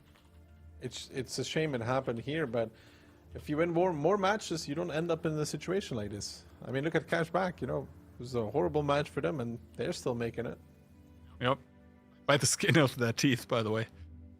Yeah, that's a different story. We'll get to that one. I think next Playday about will Cashback come out of this mid-season break looking better than before. I mean, let's at least put it that way. They have a lot of room for improvement, apparently. They just need to find that room and fill it out. Let's see, though. First of all, who's going to take the 3rd point in this match and the 2nd point for either team within it? 50B and CS ban, interestingly enough, coming out. This leads to Sicarios playing Dravets Double T57 Type 5. Batchat once again on Himmels. Interesting. K91 and Bliskovice. We can in return double Dravets, double Type 4-3U and double Force B. Bat, yeah, kind of signaling Hill, right? Yeah, Bat going Hill. K91 with that opportunity as well, but doesn't opt to go for it. He's going for the 3-line. I didn't pay attention. Does the K91 have low noise installed, Alex? I did not pay attention to that. Ah, well.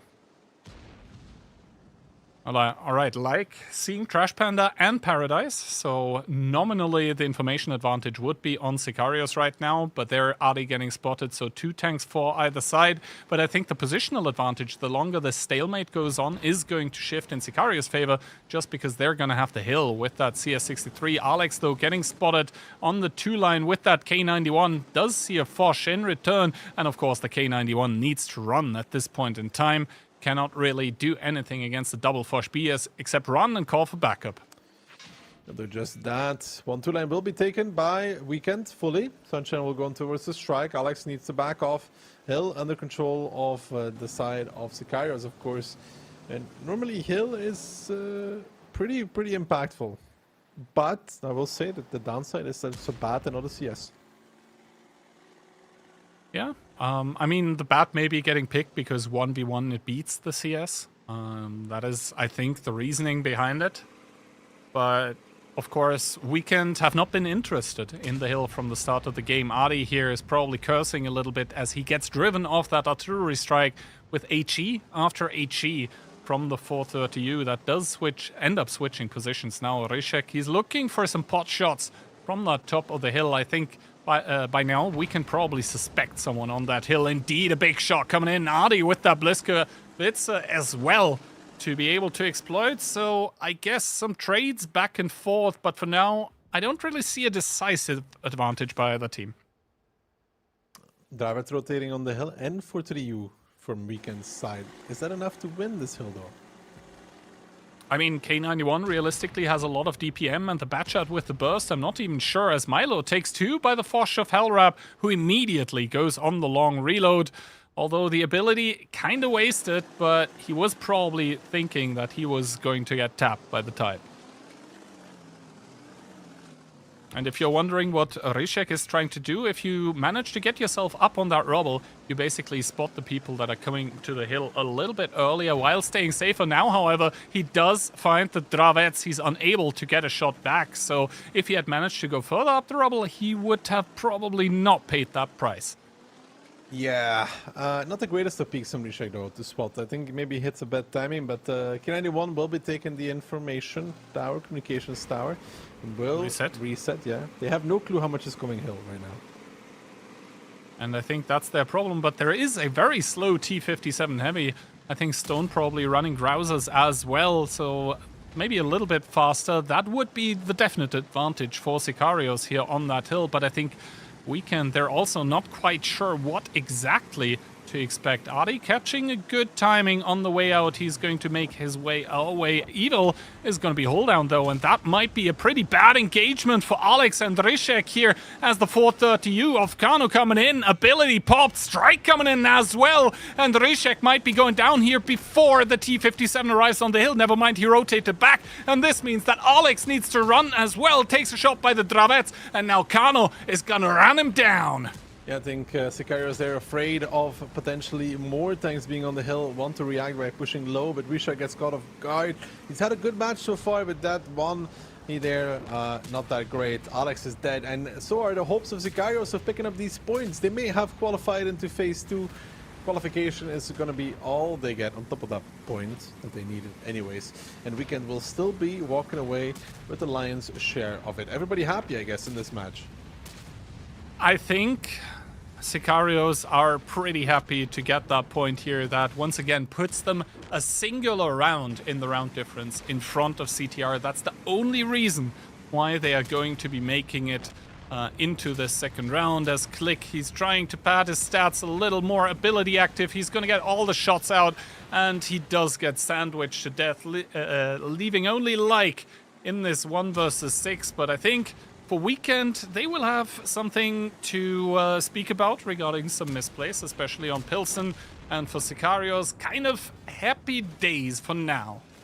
Kind of happy days, but the work has just begun. They have 2 weeks. Oh no, is it 2 weeks? Or 1 week? 1 week. 1 week to rebuild and come back strong for phase 2, because a lot of points to be gained, and they need a lot of them if they want to make something happen.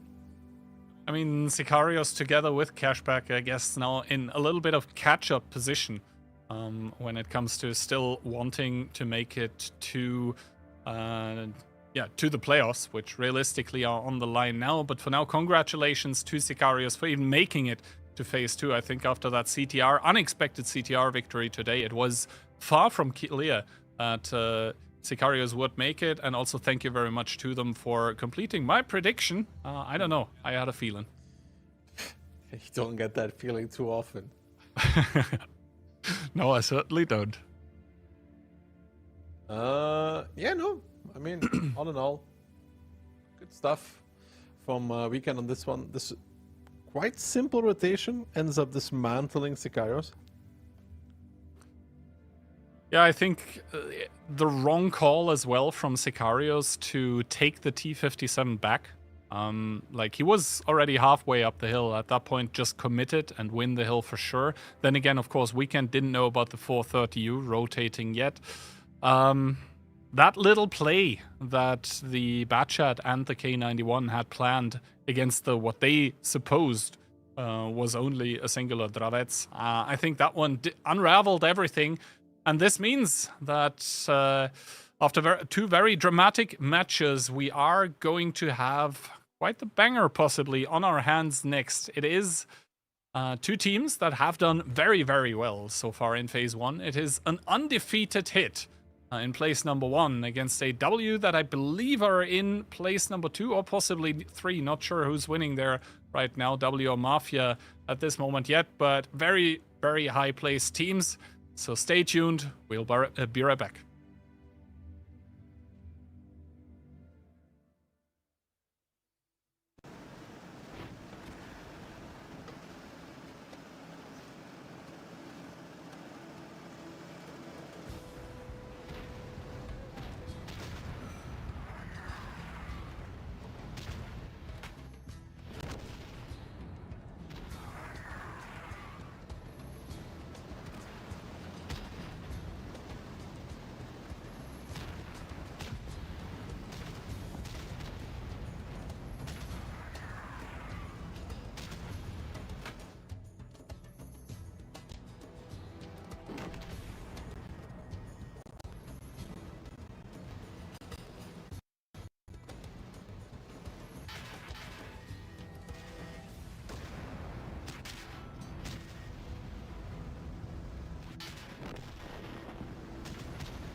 W just continuing through. I don't think he's making it. That's going to be a lot of BPM. This will be a hard one for Mafia.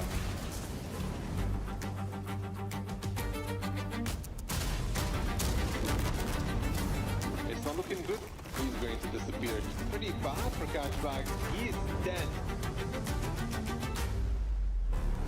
They're doing damage, but they're not stopping this train of W Tank pushing forward. He's a one-shot Itox with one more kill. They can't really do anything.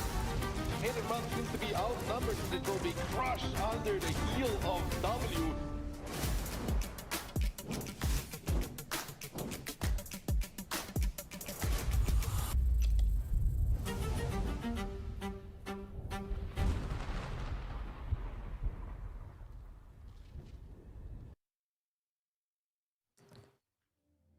Hello gamers and welcome back to the AMD Onslaught Legends Series League Season 6. Hi Phil, how are you doing? Well, pretty good, pretty good. A great match behind us and hopefully a great match ahead of us as well. Hit versus W. And I think Hit is kind of on a pretty good roll. They have not lost yet, 6-0 so far, but W, after dropping a match on day one, I think they're also on 5 wins in a row now, right? Yeah, something like that, if I'm not mistaken. This is supposedly the match of the day, right, in terms of skill level? Yeah, for sure. And I mean, you can see a lot of known entities here in the middle. The Captain, Jackifer and Monster, both of them as well, actively playing Onslaught. I've met both of them, even lost with you and Monster yesterday. But yo, listen, I think we won like every game but the one with you. So there's, how do you say that? There's only one different factor in there, you know? I mean, I remember being top damage and top prestige in that round. We don't look at that in Onslaught. I see, I see. The only thing that matters is winning, Phil. Okay, well, 62% of people think that Hit is winning today, so roughly 2/3, and I think that's a fair thing, giving roughly 40% to W as well. Maps selected today are Ghost Town, Runeberg, and then Ensk in the tiebreaker. Nice to see, to have some maps that we didn't see in the previous round. Obviously, we saw Runeberg being played between Cashback and CTR. What are we expecting from those teams on Ghost Town? Could be a lot of lights, but Hit and Run doesn't really tend to go that way, you know? They don't really play that way in general. A lot of strike tanks probably. Prediction-wise though, 3-1 across the board except for Keyhand, who expects a 3-2. Yeah, I mean, we saw Hit and Run playing this K91 triple or double system where they use the K91s to search for good opportunities to reset points of interest, or potentially even the cap. Obviously, W knows that and immediately banned the K91 as well.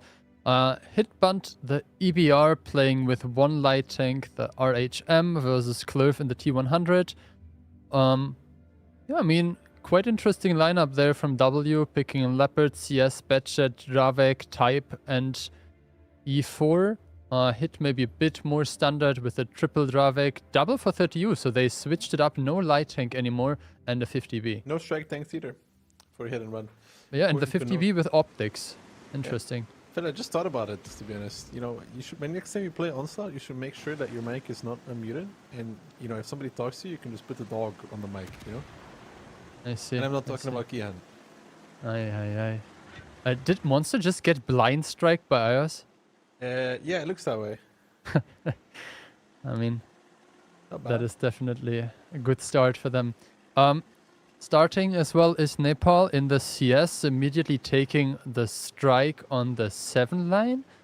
And Hit and Run with a more passive approach, now driving towards the 1-2 line. Obviously, those 430Us not as quickly as the CS also.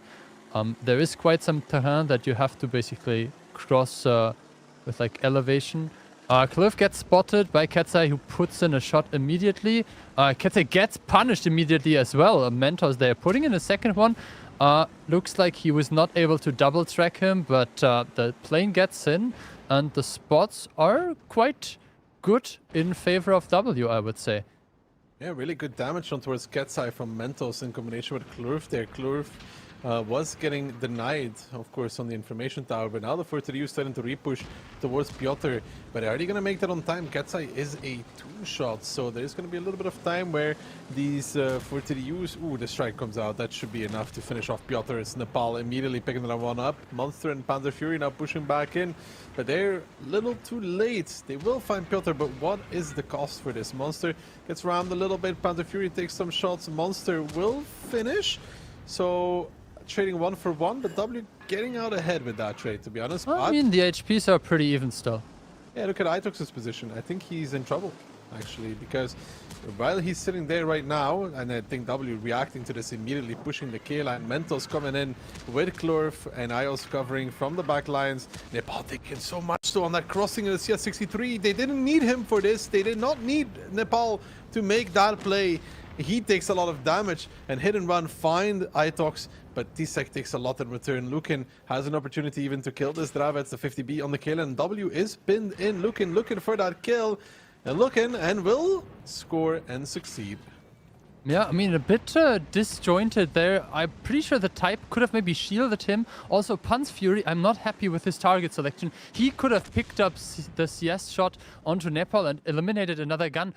Hit still has the advantage when it comes to guns in the game, and obviously all the tanks from W are kind of like clumped into this one corner, but Hit and Run needs to be careful that they are not paying too heavily on this cross, which will happen now. The Dravik of DJ is the one that has to drive in. Nepal puts in a good shot. He might actually get another reload in, but the Dravik is approaching, picks up the first gun, hits still, 1.6k HP ahead. Franek now taking a shot from Ios. The Mentos, Batchat and Klurf combination is trying to escape now. DJ has a shot, tries to aim it, tracks Klurf, and Klurf is getting out. Mentos has 4 shots left. This will be very expensive for DJ. And DJ takes 2 already, because the spotted Klurf does not hit that. He does have a replay available, but he tried to use it on Franek before, and Franek wasn't spotted for that. And now Franek crossing over. I don't think Hit and Run can make this crossing, to be honest, and Franek is gonna die for it as well. And W is starting it off strong. Yeah, I mean, I don't know if this cross was so necessary. Maybe you could have tried to like cross the tank via the ramp, like behind the arty strike on the E line, and just cut off the T100 this way.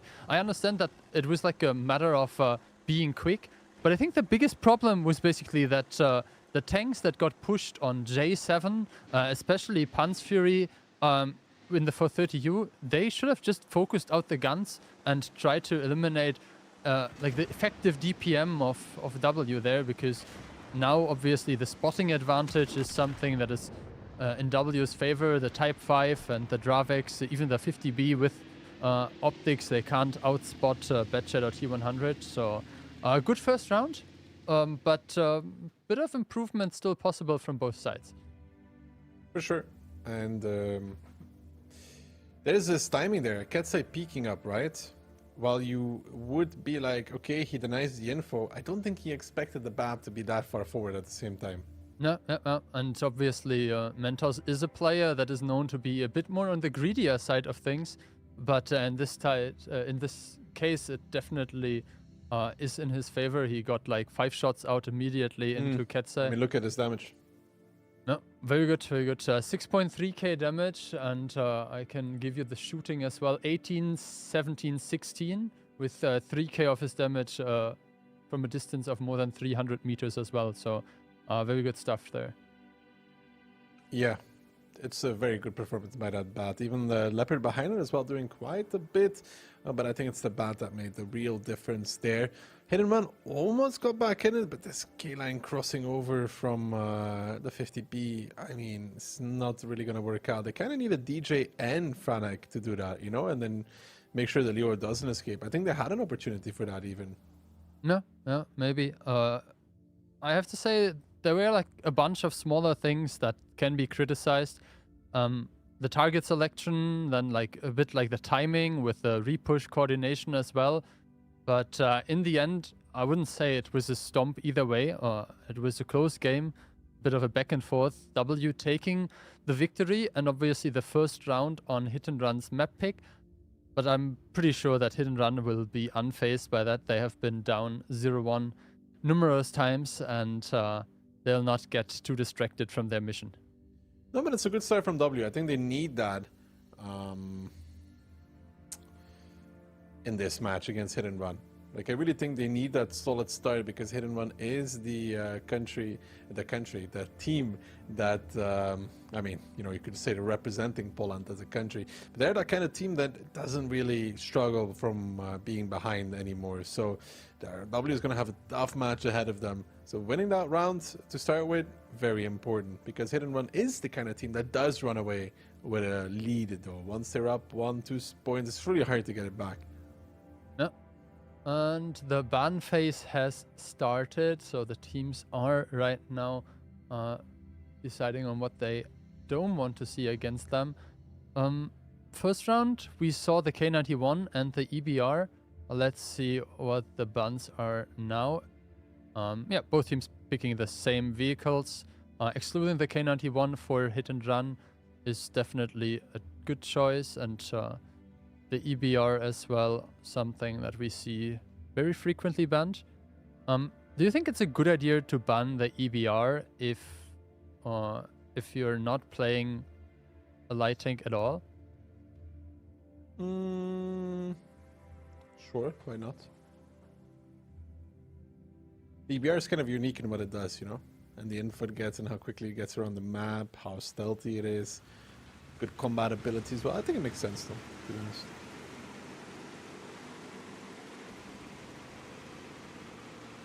Initially, CS boosting Dravids to the caps. I can CS close to the cap as well. I mean, quick cap attempt. I mean, sure, they have mini strikes to reset Nepal, but they have to make sure that he's spotted as well, though, because if he senses that there's nobody watching, he will just drive around that corner, right? I think that's why Deja is also moving towards that corner to make sure that they're able to deny that strike fully.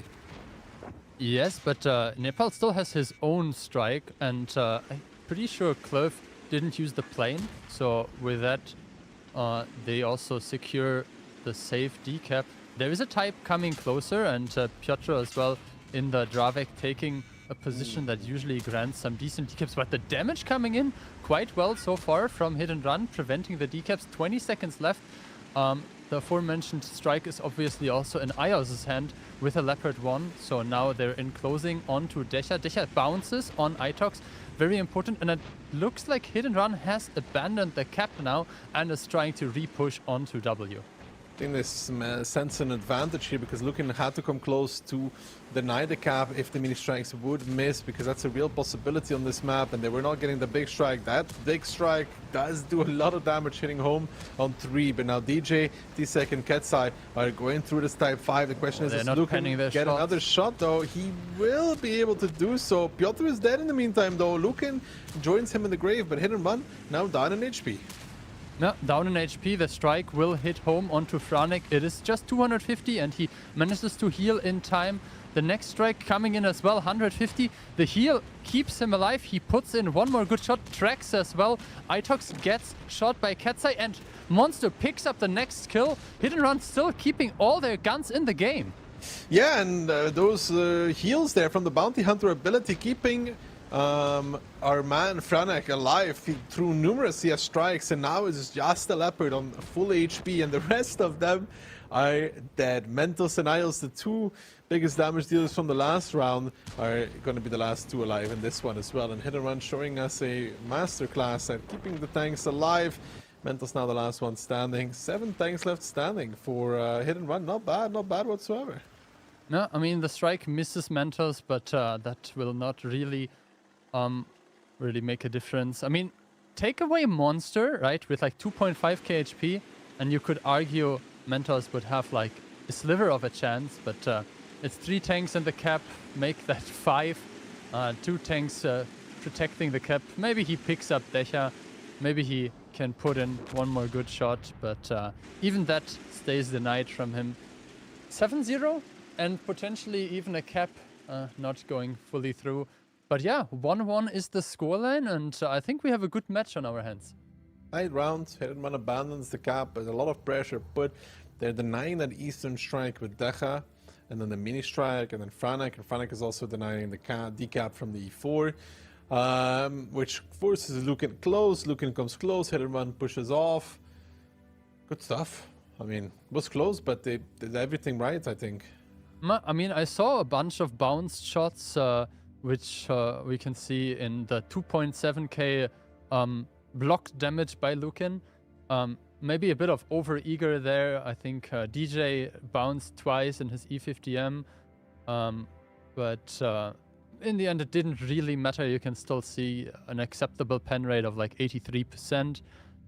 Yeah, not much more to say. I mean, very good reaction. You said it. They put the pressure when it was needed, but immediately also like kept alternative options and yeah, dealt the damage initially. The commit came, but the Type 5 Decha there, we saw it survived. He blocked also some damage and kept the DPM tanks of, I think, Mentos and one more tank, maybe Ios or Nepal, busy for a while. So good stuff as well. The healing there by Franek, keeping him alive. So maybe at the beginning he was able to shoot some different targets to up this healing counter. I can quickly check how much healing he did. He healed 380, I guess. Yeah, he shot 3 different tanks.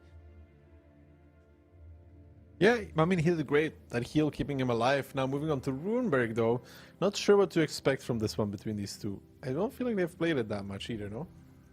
I mean, Hidden Run is usually one of those teams that they don't like to play the really new stuff if they don't have to when it comes to maps. I mean, they are the ones that permanently ban Tundra immediately whenever it's possible. But we have seen them play Runeberg, I think, in one of the previous matches, and they didn't look bad on it. I think they went against Cashback 1-1 on Himmelsdorf, if I'm not mistaken. But that was one of the earlier matches in the season. Interesting for me would be first to see which tanks are banned, because while at the beginning we have seen more bans towards like Type 5s or E4s, I feel like right now people got a bit afraid of this 430U 50B situations, and we might actually see some more bans targeted towards those tanks.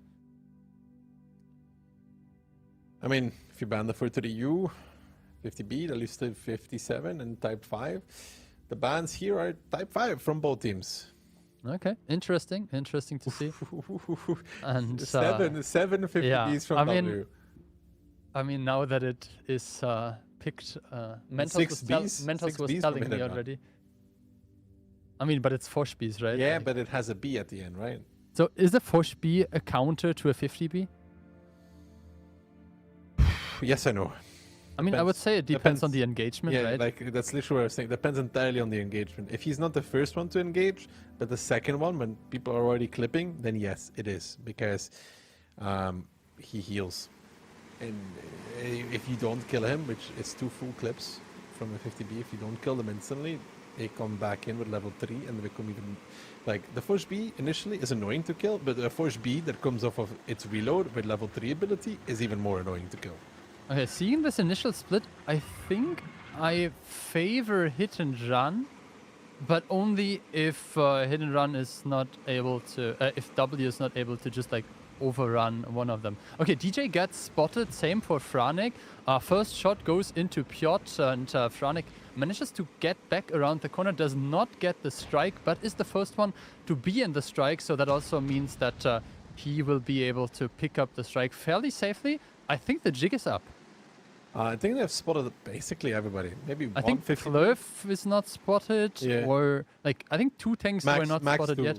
Something like that. Spotted, yeah, indeed. So this is kind of decent for Hit and Run. I mean, Monster Panzer Fury know what's ahead of them in terms of what they could potentially face, so they cannot be surprised by 50Bs. They have a strike to reset with. They will need to find an engagement that is suitable for their needs, and see W here just ready and waiting for this. Getza is the first one to peek, and there's a lot of shots coming out from those 50Bs, and now W trying to make a surprise happen. The strike comes out from either team, does a lot of damage on both, but now the 50Bs slowly but surely starting to run out of steam. Decha getting peeked from the front. That's all of those autoloaders are coming out. IOS about to be reloading, and so is the rest of the W team. Decha is the first one to fall, but now the Forge Bs need to get engaged, need to get involved. Can they make the difference here? Doesn't seem to be the case. They're going to be on reload as well, and the 50Bs from W are going to be the first ones on reload, off of reload actually, in that regard. And Monster needs to be very careful and respect that. Frank the Tank is going to be very careful as well. Klurf just about coming off of reload, will find Ketsai, but Piotr falling, Disek falling, everybody's dying. It's 6 tanks left standing for W, just 3 for hit and run. They're not able to consolidate on towards any targets whatsoever. Panzer Fury with the ram though against 1, but that's not nearly enough as Monster faces the music, and it's his funeral music he's hearing, as W with the 7 50Bs seem to have done just enough. I mean, Fury trying to make a difference here, will find IOS, and Monster might find the palm. No, he doesn't have the ammo for that. Yeah, I mean, kind of like an anticlimactic ending to this, but great match to watch. This was something different. Monster and, I think it's DJ on the side of Hit and Mentos, both coming up with some pretty interesting stuff here on Ruinberg. And yeah, that is something we don't see every day, right? No, it's not something you see every day. It was a really good crossfire setup from W, to be honest. Really good crossfire setup. Well, looking at the post-game stats, I think we'll see a lot of damage by 50Bs, but wow, that was a I would be key head level interested prediction in seeing how much healing the Forge Bs were able to do. Oh, not that much probably. I mean, 1k each, I just checked. 1.1 for Panz Fury and 1,000 for Decha. Not Decha, sorry, Monster. Yeah, I mean, Monster and Panzer Fury do their damage, but it's the lower 50Bs that just don't do enough. It's the mid segment there that is just a difference maker for W, right? Where you look at DJ, you match him against IOS, Franek against Mentos, and Disek against Itox. You just see that the middle segment there is where W outperformed altogether. Yeah, I think the initial engagement that you mentioned, where Hit and Run had to reset, that was kind of like what gave W the advantage, because you can see like the pen rate is really, really good on the side of Hit and Run. They just fired less shots in total because the bottom and middle ones that you mentioned, the 50Bs just didn't dish out as much damage. I mean, Franek tried to basically get into the game, but you don't really get those engagements if everyone stays behind a wall, waits for his clip to be reloaded. W securing at least the first point, and Hit and Run now with their backs against the wall. Well, can they make it happen though? That was a very interesting W strategy. They got something else interesting coming up, Phil? You wanna spill the beans? I mean, I'm always just allowed to say it the moment it's live on screen. Mentos was telling me about this before, and I obviously told him I would not share the information with anyone. I don't think we will see any 7 times for 30U shenanigans or something like that. But let's see what the teams have banned, if they had enough of the 50B already. W bans 50B themselves. Hit and Run again with a Type 5 ban. Klurf picking the Forge with binos. I would say that usually goes on like the K8, K9 position. Franek again in the 140. We see 5 T57s. I mean, I was saying I'm not expecting people to play for 30Us that much, but yeah, 8 of them in total. 2 E4s, a Forge B, Bliskavitze for Panz Fury, and I guess Hit and Run is making their way through the city and the green, kind of like a split approach. 2 T57s of W seem to be a bit indecisive if they want to maybe make a trap there or something like that. And it seems like iOS is the one to drive towards the RT strike. He gets there unspotted. No, now he got spotted. But at least he gets there without taking any damage. The spotting has been done. Cliff also took 1 shot of damage, not able to return. But now I see actually Franek took some damage as well. Which team do you prefer in those situations? I feel like W has a good defensive hold. Yeah. But Hit and Run has advanced very deep. It's kind of a chokehold in a way as well. W has to be very careful about the way that they play this out, because Hit and Run controls that inside lane. Ooh, Piotr really wanted that shot. And that is a quick access to either side. No, but obviously you can't really get into the brawl with W without, flipping over one of their trap cards. I mean, we have double T57 plus 4-speed crossfire. I guess you could try to push into the 140, but iOS has a good position to spot the approach. You can see this knocked over tree there as well. So additionally, what do you want to push with? You could push with maybe your own 140 plus 1 Bliskavitza. They are like quick enough to get over the cross, but there's E4 support, T57s. No, we'll have to see how that plays out. I think W is also not in a bad situation. No, it's not in a bad situation at all. But I think either team has potential here to play from. I don't even know who I'd pick to be truly ahead. Piotr could make a nasty peek here against DJ. Yeah, he will spot DJ, but more importantly, he will be spotted as well. And Decha tries to find an angle, but maybe didn't really get a good shot and didn't want to risk trading 1-for-1 with the E4. The information that was provided by Piotr is obviously enough to get a decap there. iOS doesn't mind using a strike on only one target, as he will get one back immediately. Franek, by the way, was not able to get the other strike, so maybe they can send a T57 there temporarily just to kind of collect the resource. Maybe T-Sec or Monster could go there? Yeah, they just use it on Franek. No, sorry, Franek cannot go take it. Yeah, I don't think they want to go take it. It's kind of out in the open. You get peeked from the 4-line. It's a bit dangerous to do that. But who's supposed to peek them? Decha, not so. But they can't know that Piotr is not on that corner waiting. Okay, so Mentos is moving forward. He is basically behind the big church there to potentially give some support. The damage is going in either way, but it seems like Katsai was more on the receiving end there.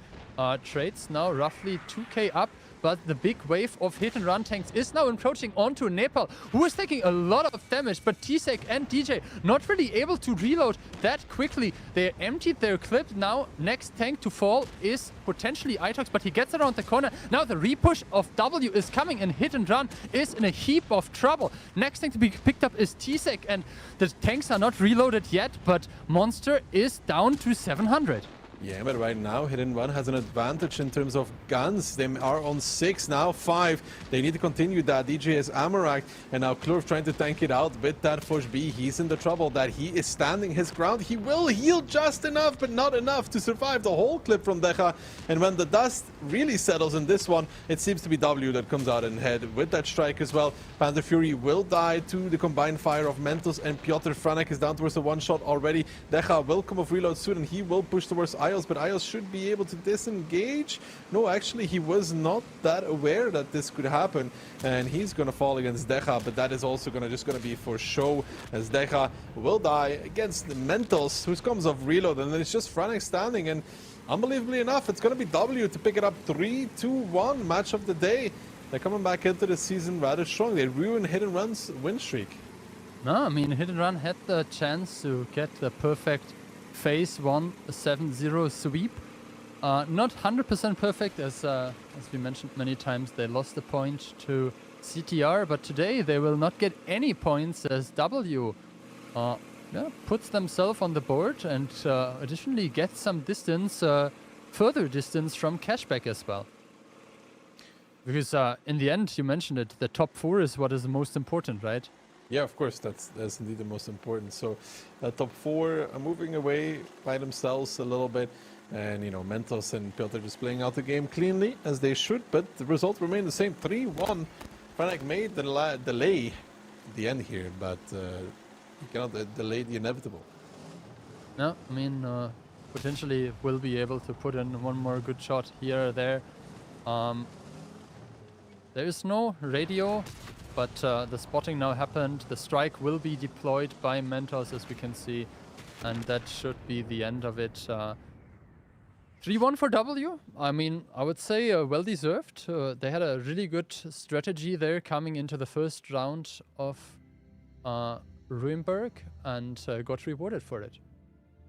Yeah, solid stuff altogether. Really, really solid. Not much to say about that. It was a good round from W. And Hit and Run tried a little bit there, you know, to surprise, but Katsai takes so much damage initially, then they push out into the strike, and thought for a moment, you know, Hit and Run was going to get ahead with the number of guns, but no. Yeah, as well, a bit of like over-eager trades there, maybe at the beginning from the T-57s. I saw Decha taking like at least one, if not maybe 2 shots, more or less for free from Piotr in the E4. And I mean, penetration rate on hit again, pretty good. But yeah, the crossfires, the usage of the Inspire tank as well. You can see 6k damage by Ios. Well done by W. And I'm not sure if they will take the lead in terms of the overall standing, but they definitely cement themselves on the top there. Let's see what Mafia will do in their last match, because we have 1 match left.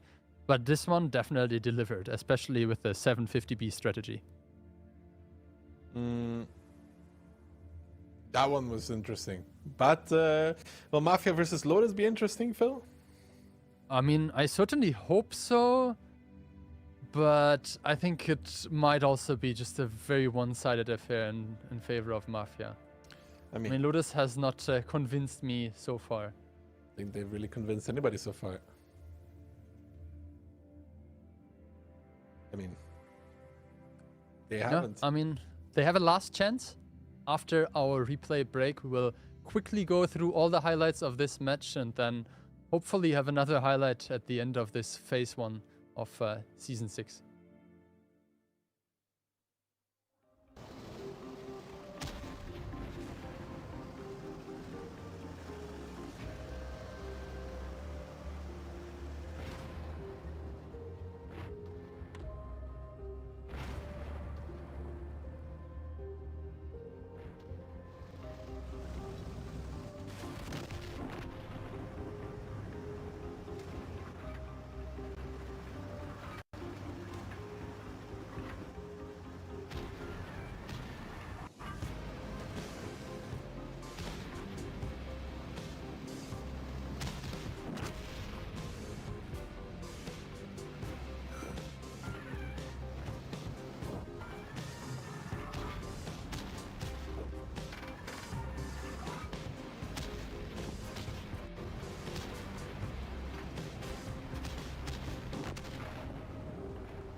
This is the world's most advanced processor.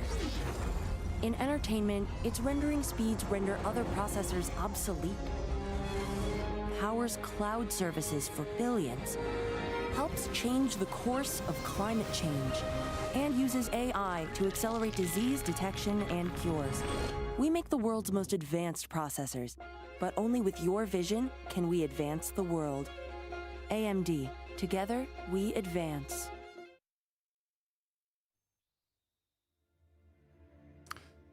Well, hello there and welcome back, Bunter. What a day in the AMD OLS Season 6. I mean, the content just keeps on coming. I think hit and run, if you're hit and run after 750Bs, roll over on Ruinberg, you can't even be mad. Yeah, it was a really nice setup by W, actually. The flawless crossfire they made, and the triple cap, maximum pressure. The strike can only decap one of two groups, so they're forced to push in. Solid strategy, actually, by W, and a really deserved win by then. But yeah, a roller coaster of emotions today for many teams, and going into this final round, unfortunately, it ends a little bit meekly. Nothing really changes here. Of course, Mafia, they would like to get these points higher up, but Lotus, unfortunately, they just they weren't able to get any points on the board.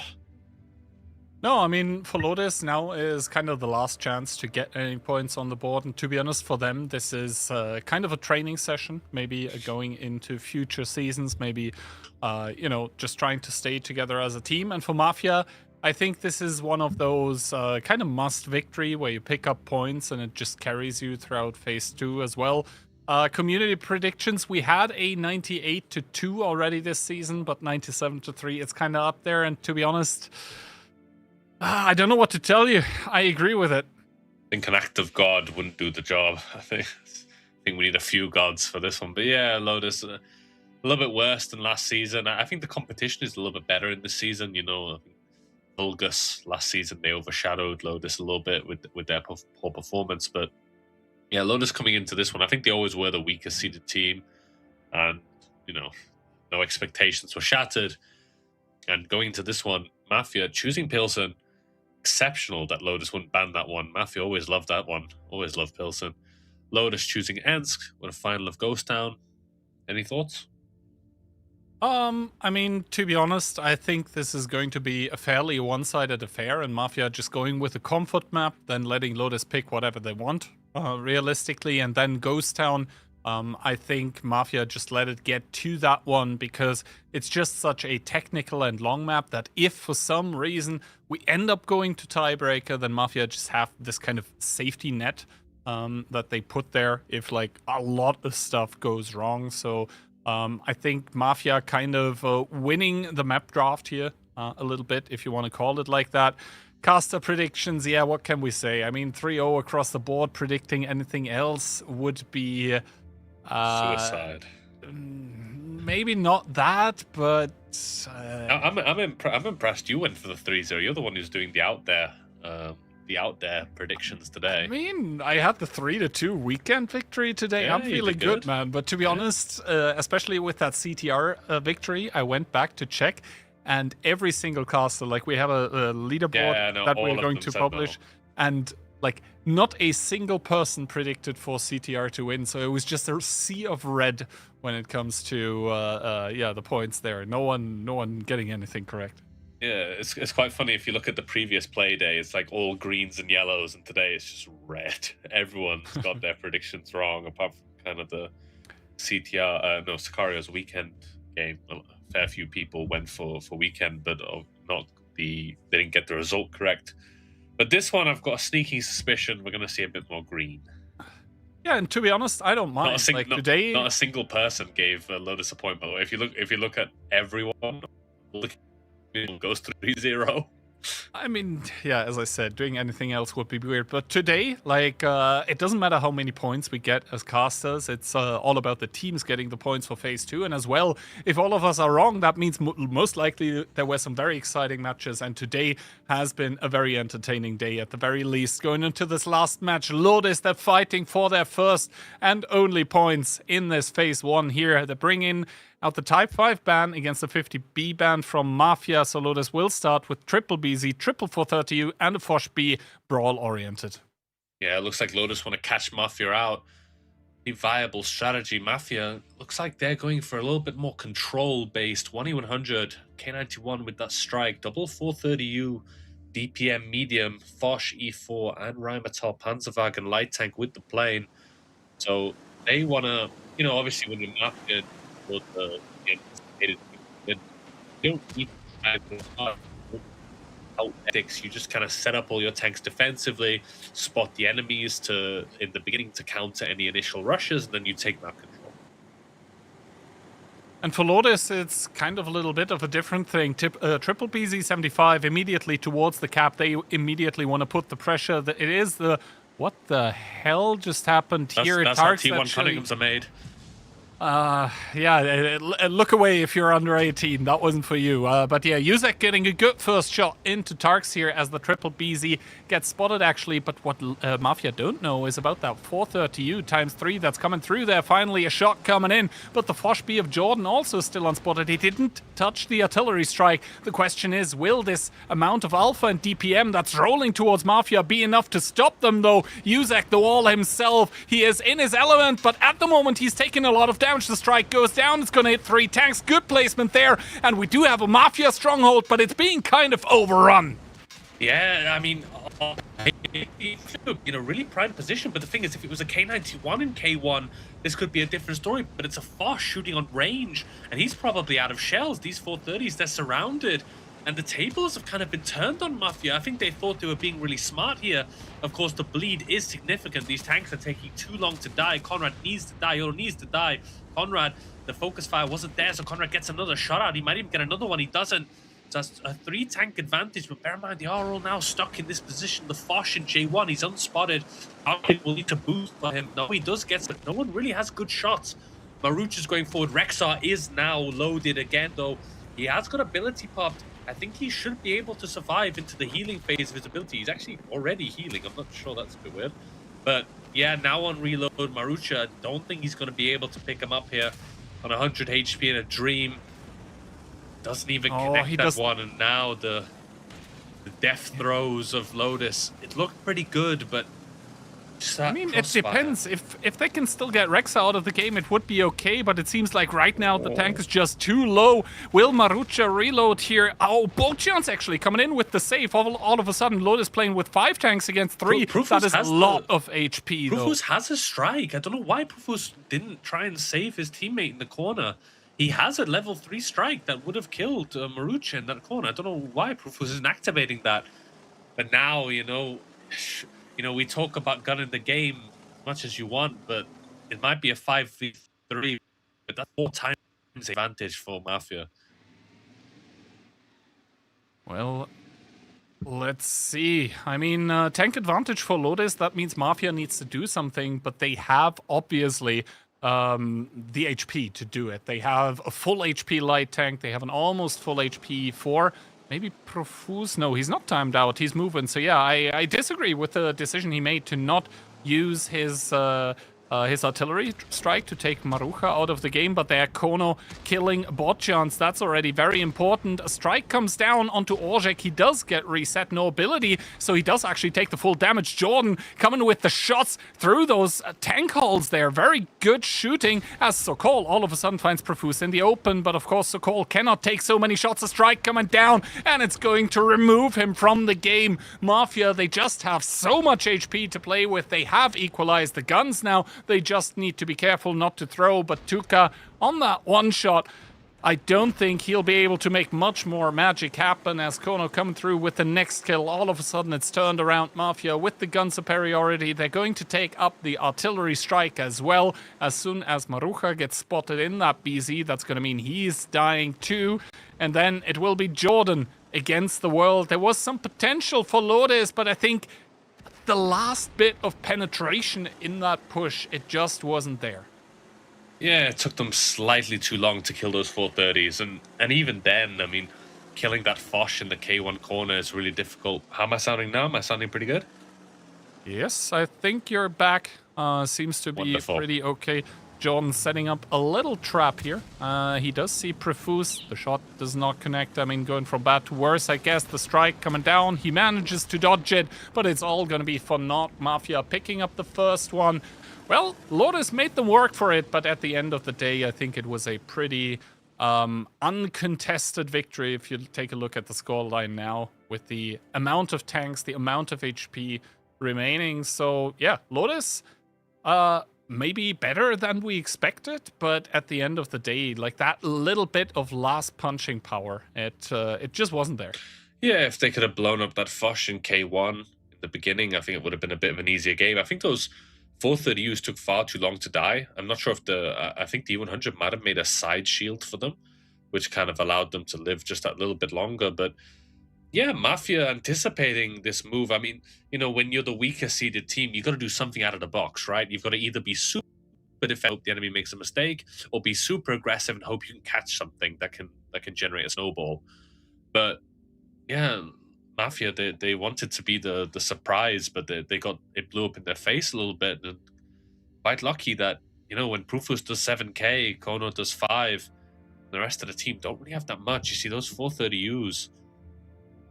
Conrad got out a lot, but YOLO with only 3 shots is not great. I mean, sure, Mafia don't really have to work that hard. They don't need to think super hard in this one, but still, they do need to take their opponent seriously. I think so, yes. And for example, the thing is, like, Lotus, yes, they're getting beat up a little bit here in the OLS, but they also played one of those weekly tournaments last Friday, where a lot of the OLS teams don't play because they don't want to show strats, but I guess Lotus wanted a bit of training, and there were some OCS teams, and Lotus didn't even lose a round until the semifinals. So that just comes to show you at which level we are playing here. Yes, Lotus is losing to all the teams currently, but at the same time, it's like they're still better than 99.9% of the server. Well, yeah, that's why they, you know, that's the thing with the OLS. There's such a big gap between the OLS and the OCS.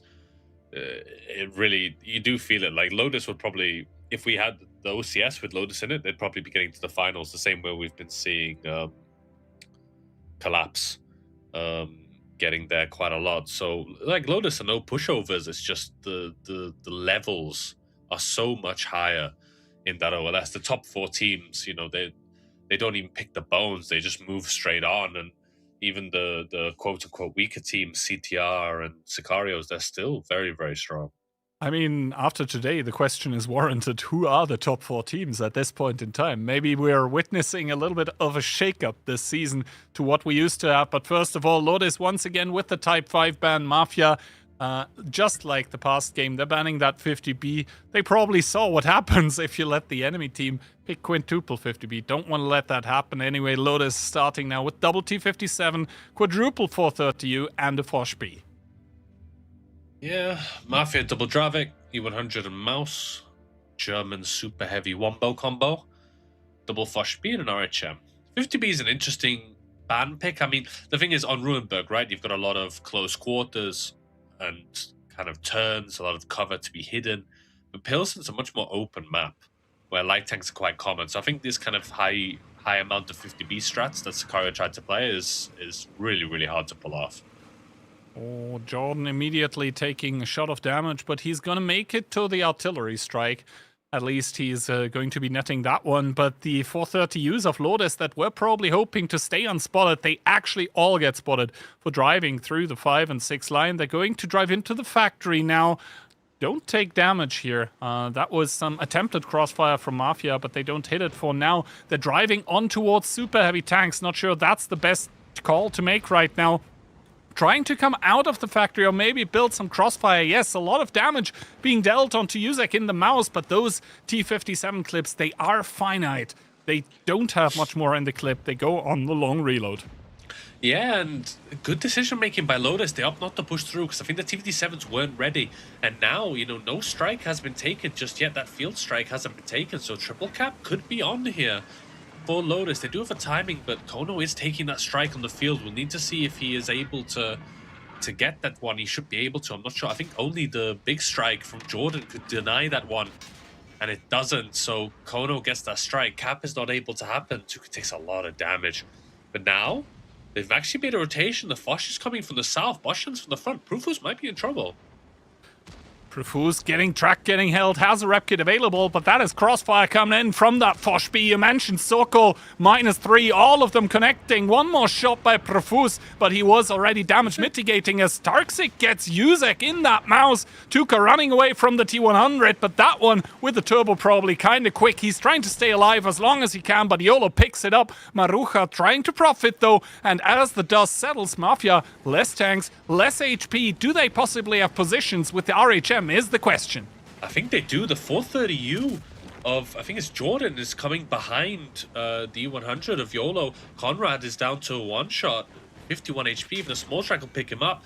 These Foches, they need to make perfect clips here on Philip, and it looks like Sokol's actually abandoning Philip. They've a bigger fish to fry. He's going straight into Conrad. The E100 of YOLO is getting eaten in the middle of the map, and as the dust settles, it's going to be 4-on-3.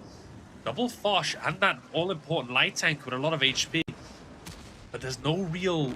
Boccian's just blowing up Rexa with 2 shots, and then another Foch beat to pick it up together with the light tank from the outside. Kono, though, picking up Tarksic. All of a sudden, it is less guns for the team of Mafia, but Orzhek still on the long reload. Will Sokol get the kill? He does, as Jordan now engaging onto Rexa, who is still on the long reload himself. Jordan getting Amarak. He does have the rep kit available and realizes it is not wise to chase Rexa currently. Who's gonna heal back? Is he gonna heal above there is the question. Sokol coming in. Jordan, he needs 2 shells against this Foch B. He's trying to get one. He does. Sokol coming in. He's still reloading as well. Rexa gets the kill. Sokol activating the ability himself is going to ram the Foch B to death though. So this means he's gonna have enough shells in his clip to finish Kono, but he takes a shot of damage, is gonna reload up. But a light tank on the open field against a turretless tank destroyer. This is the oldest mistake to make in the book if you get engaged on the open field. Yeah, Kono's not... Well, I was going to say he's not got that much ammo. He's definitely got enough to finish it off. Kono doesn't even get spotted here. Now Sokol's kind of in an impossible situation. He will probably try and get the cap. The strike, sorry. He's got a small shot made a bit bigger, and that's HP. Sokol will not heal back. So Sokol's just kind of in an impossible situation. I was really getting ready to say the line, and Daki laughed at me for choosing the Lotus bundle. Who's laughing now? But Boccian's making that mistake in the 30 and the 5 line, just going into the Foches and dying, it now just puts Sokol in a really hard situation. Ooh, now Kono going into the bushes, and that is just a perfect shot. No possibility for Sokol to retaliate. The only thing that Kono cannot afford to do is essentially getting double tracked, but it doesn't seem like he is about to do that. Sokol, he has 1 more ability left. So in the engagement, he could possibly pop it and get a little bit of HP, but at this point in time, he's a 3-shot, but I don't think he realizes where Kono has actually gone. Kono, at this point in time, also without a plane, cannot be sure where exactly that Foch B is. It is a hard round for sure, but for now, that light tank has all the cards close to his chest. The thing is that Sokol is playing Kono's game. He needs to switch it up and play his own game. Look at the lineups, right? There's 1 tank each, so it's going to go down to HP damage dealt. Mafia have the much heavier lineup. That's a Mouse and an E100, and Lotus have a lot of 430Us. So if it goes to draw rules, there's a high possibility that Sokol will win it. So I don't like the fact that he chased and lost all this HP. If he just retreated, sat in a corner, and just waited for Kono to find him, sure, he's going to get info towers and play strikes, but you can weather that storm for 4 minutes and hold it until the last minute and potentially get a draw out. I mean, this is just not a solution. Sokol getting spotted here. That was an HE shell, smart to reset it. A shot coming out from Sokol. That means he... Never mind. No shot coming out, but yeah, he is still spotted, possibly perma-spotted, so he doesn't even know it at this point. Another shot coming in. Kono playing this one perfectly with the openings that Sokol is giving to him. So yeah, Not the best plays here. He comes around the corner and the perfect shot into the side of the tank. Heat, of course, doesn't have an auto bounce. I think Kono at this point in time might just go for it. Sokol, not sure he has given up. He does put a blind shot there, but Kono to finish it off. And yes, I do agree with you. I think maybe just going into a corner and just letting the light tank come would have been the option here, because if you try to chase after that light tank, it's just not going to happen, brother. Yeah, I mean, that's... Lotus are giving it their all, though. And Mafia are really showing that experience in the end game. You know, the Foch going down to an almost one-shot still clips out the 430U before dying. He made the correct decision there to make it a one-on-one that Kono was almost certainly going to win, just because, you know, turretless tank, you know, 1v1 against the light tank, it's just not realistic. And yet again, Kono up there with the damage, saving his team. Rufus wasn't able to get out as much as he could. He got caught in the field, but Mafia are showing some overconfidence. And Lotus are showing some decent plays. Just small individual mistakes are really costing them. And now we find ourselves at the match point for Mafia. They would obviously be pretty happy to take down an, well, not even easy 3 points, but I would say an expected 3 points. And for Lotus, the next round and possibly 2 are, or 3, I mean, let's be real, could be, although it's unlikely. It's just about avoiding to go out with 0 points. I think no team wants to do that, because even in, let's say, 2-3 seasons, whatever, people are going to look back on Liquipedia, a great website, by the way, and they will see like, oh no, that team, that season, 0 points. Oh, they absolutely sucked, man. I think it's more embarrassing Weekend's season, the previous season, where they got 0. I think that's more embarrassing than this one. I think, you know, in the previous season, we had high hopes for Weekend. In this season, we did not have those same high hopes for Lotus. Yeah, but at the end of the day, I didn't expect for them to get 0. Yeah, no, nobody expected them to get 0. I was thinking around the 1 to 2 range for Lotus, but harsh. Oh, it's kind of true. Like, even from the off, you could kind of see Sicarios were performing to even though they were the team that got promoted, they weren't in OLS last season. You can kind of see they were the stronger team than Lotus. It's not that sick. I know some of the Lotus guys. I like them. Shout out to Toxic, but yeah, it's just not it. But look, at the end of the day, we can say they're the weakest team. What is it? Would you prefer to be the highest 98% or the lowest 99%? The question is also, what do you prefer, going out like Lotus or going out like CTR? Because for them, it must have been an actual heartbreak today. Yeah, it was so close. I mean, those games, they looked a little bit... But either way, we go into this one. Lotus banning the E4, Mafia banning the Bliskovica. Lotus and picking... This means, yeah, Lotus now planning with the double 50B, Dravets, Triple Mouse, and the Type 5 Heavy. That's a pretty meaty lineup. Yeah, Mafia as well. 150B, 1 Dravik. It was 4 types. I was about to say a Monster Mash, but 3 types only. 1 Foch and an E3. So what I predicted in the beginning of the season has come to pass, Kihan. The E3s on Insk.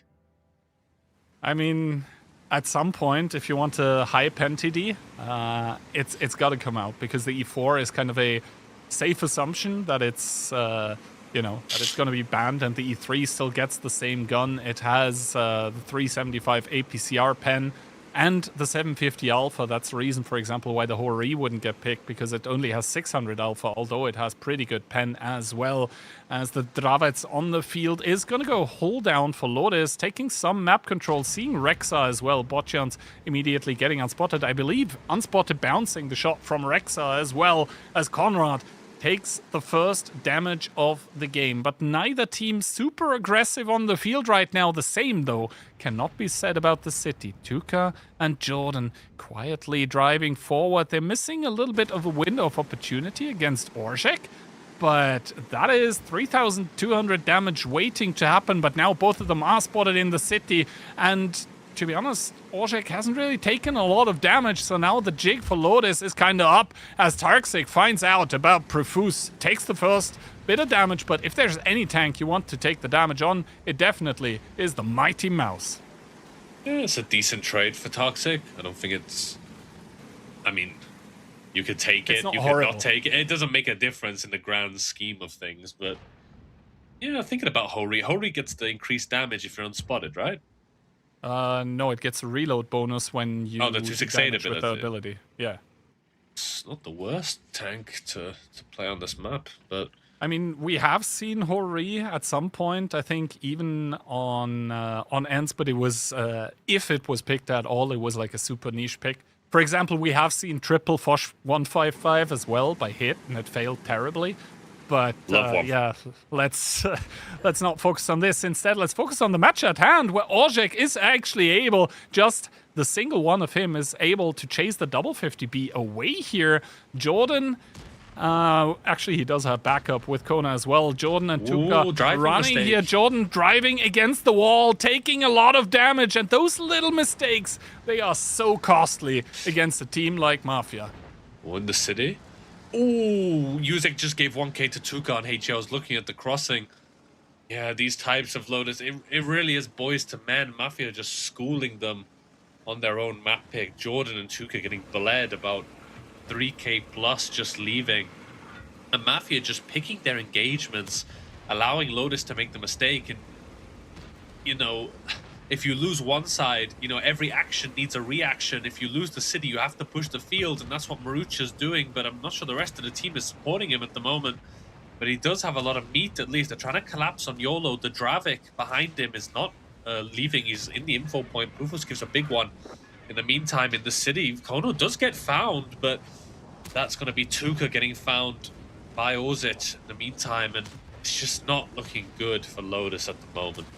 It ain't looking good, bruv, as YOLO feels pressured into this repush against Marucha, because there's also bot chance coming in. The Dravets Profuse might have the possibility to give another shot in towards him, and actually Rexa very close to dying in the Type 5 as well.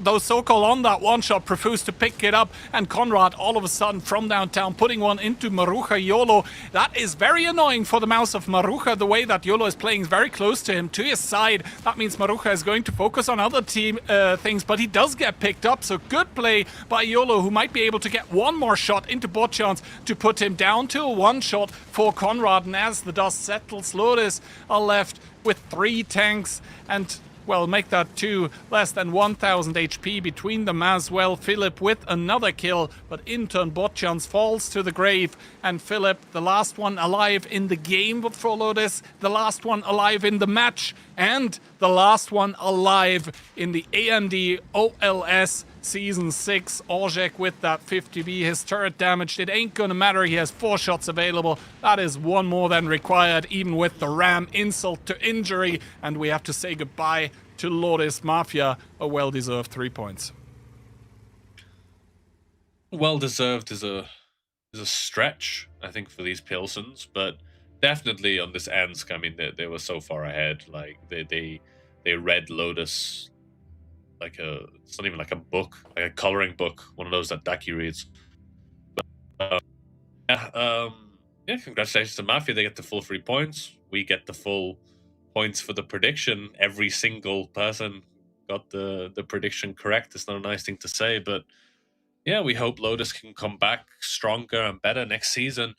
There's definitely potential in that team. It's just, you need a bit of luck. And I just don't think they had that luck this season. I think they also need to, at some points, reconsider what exactly they do with the tactics.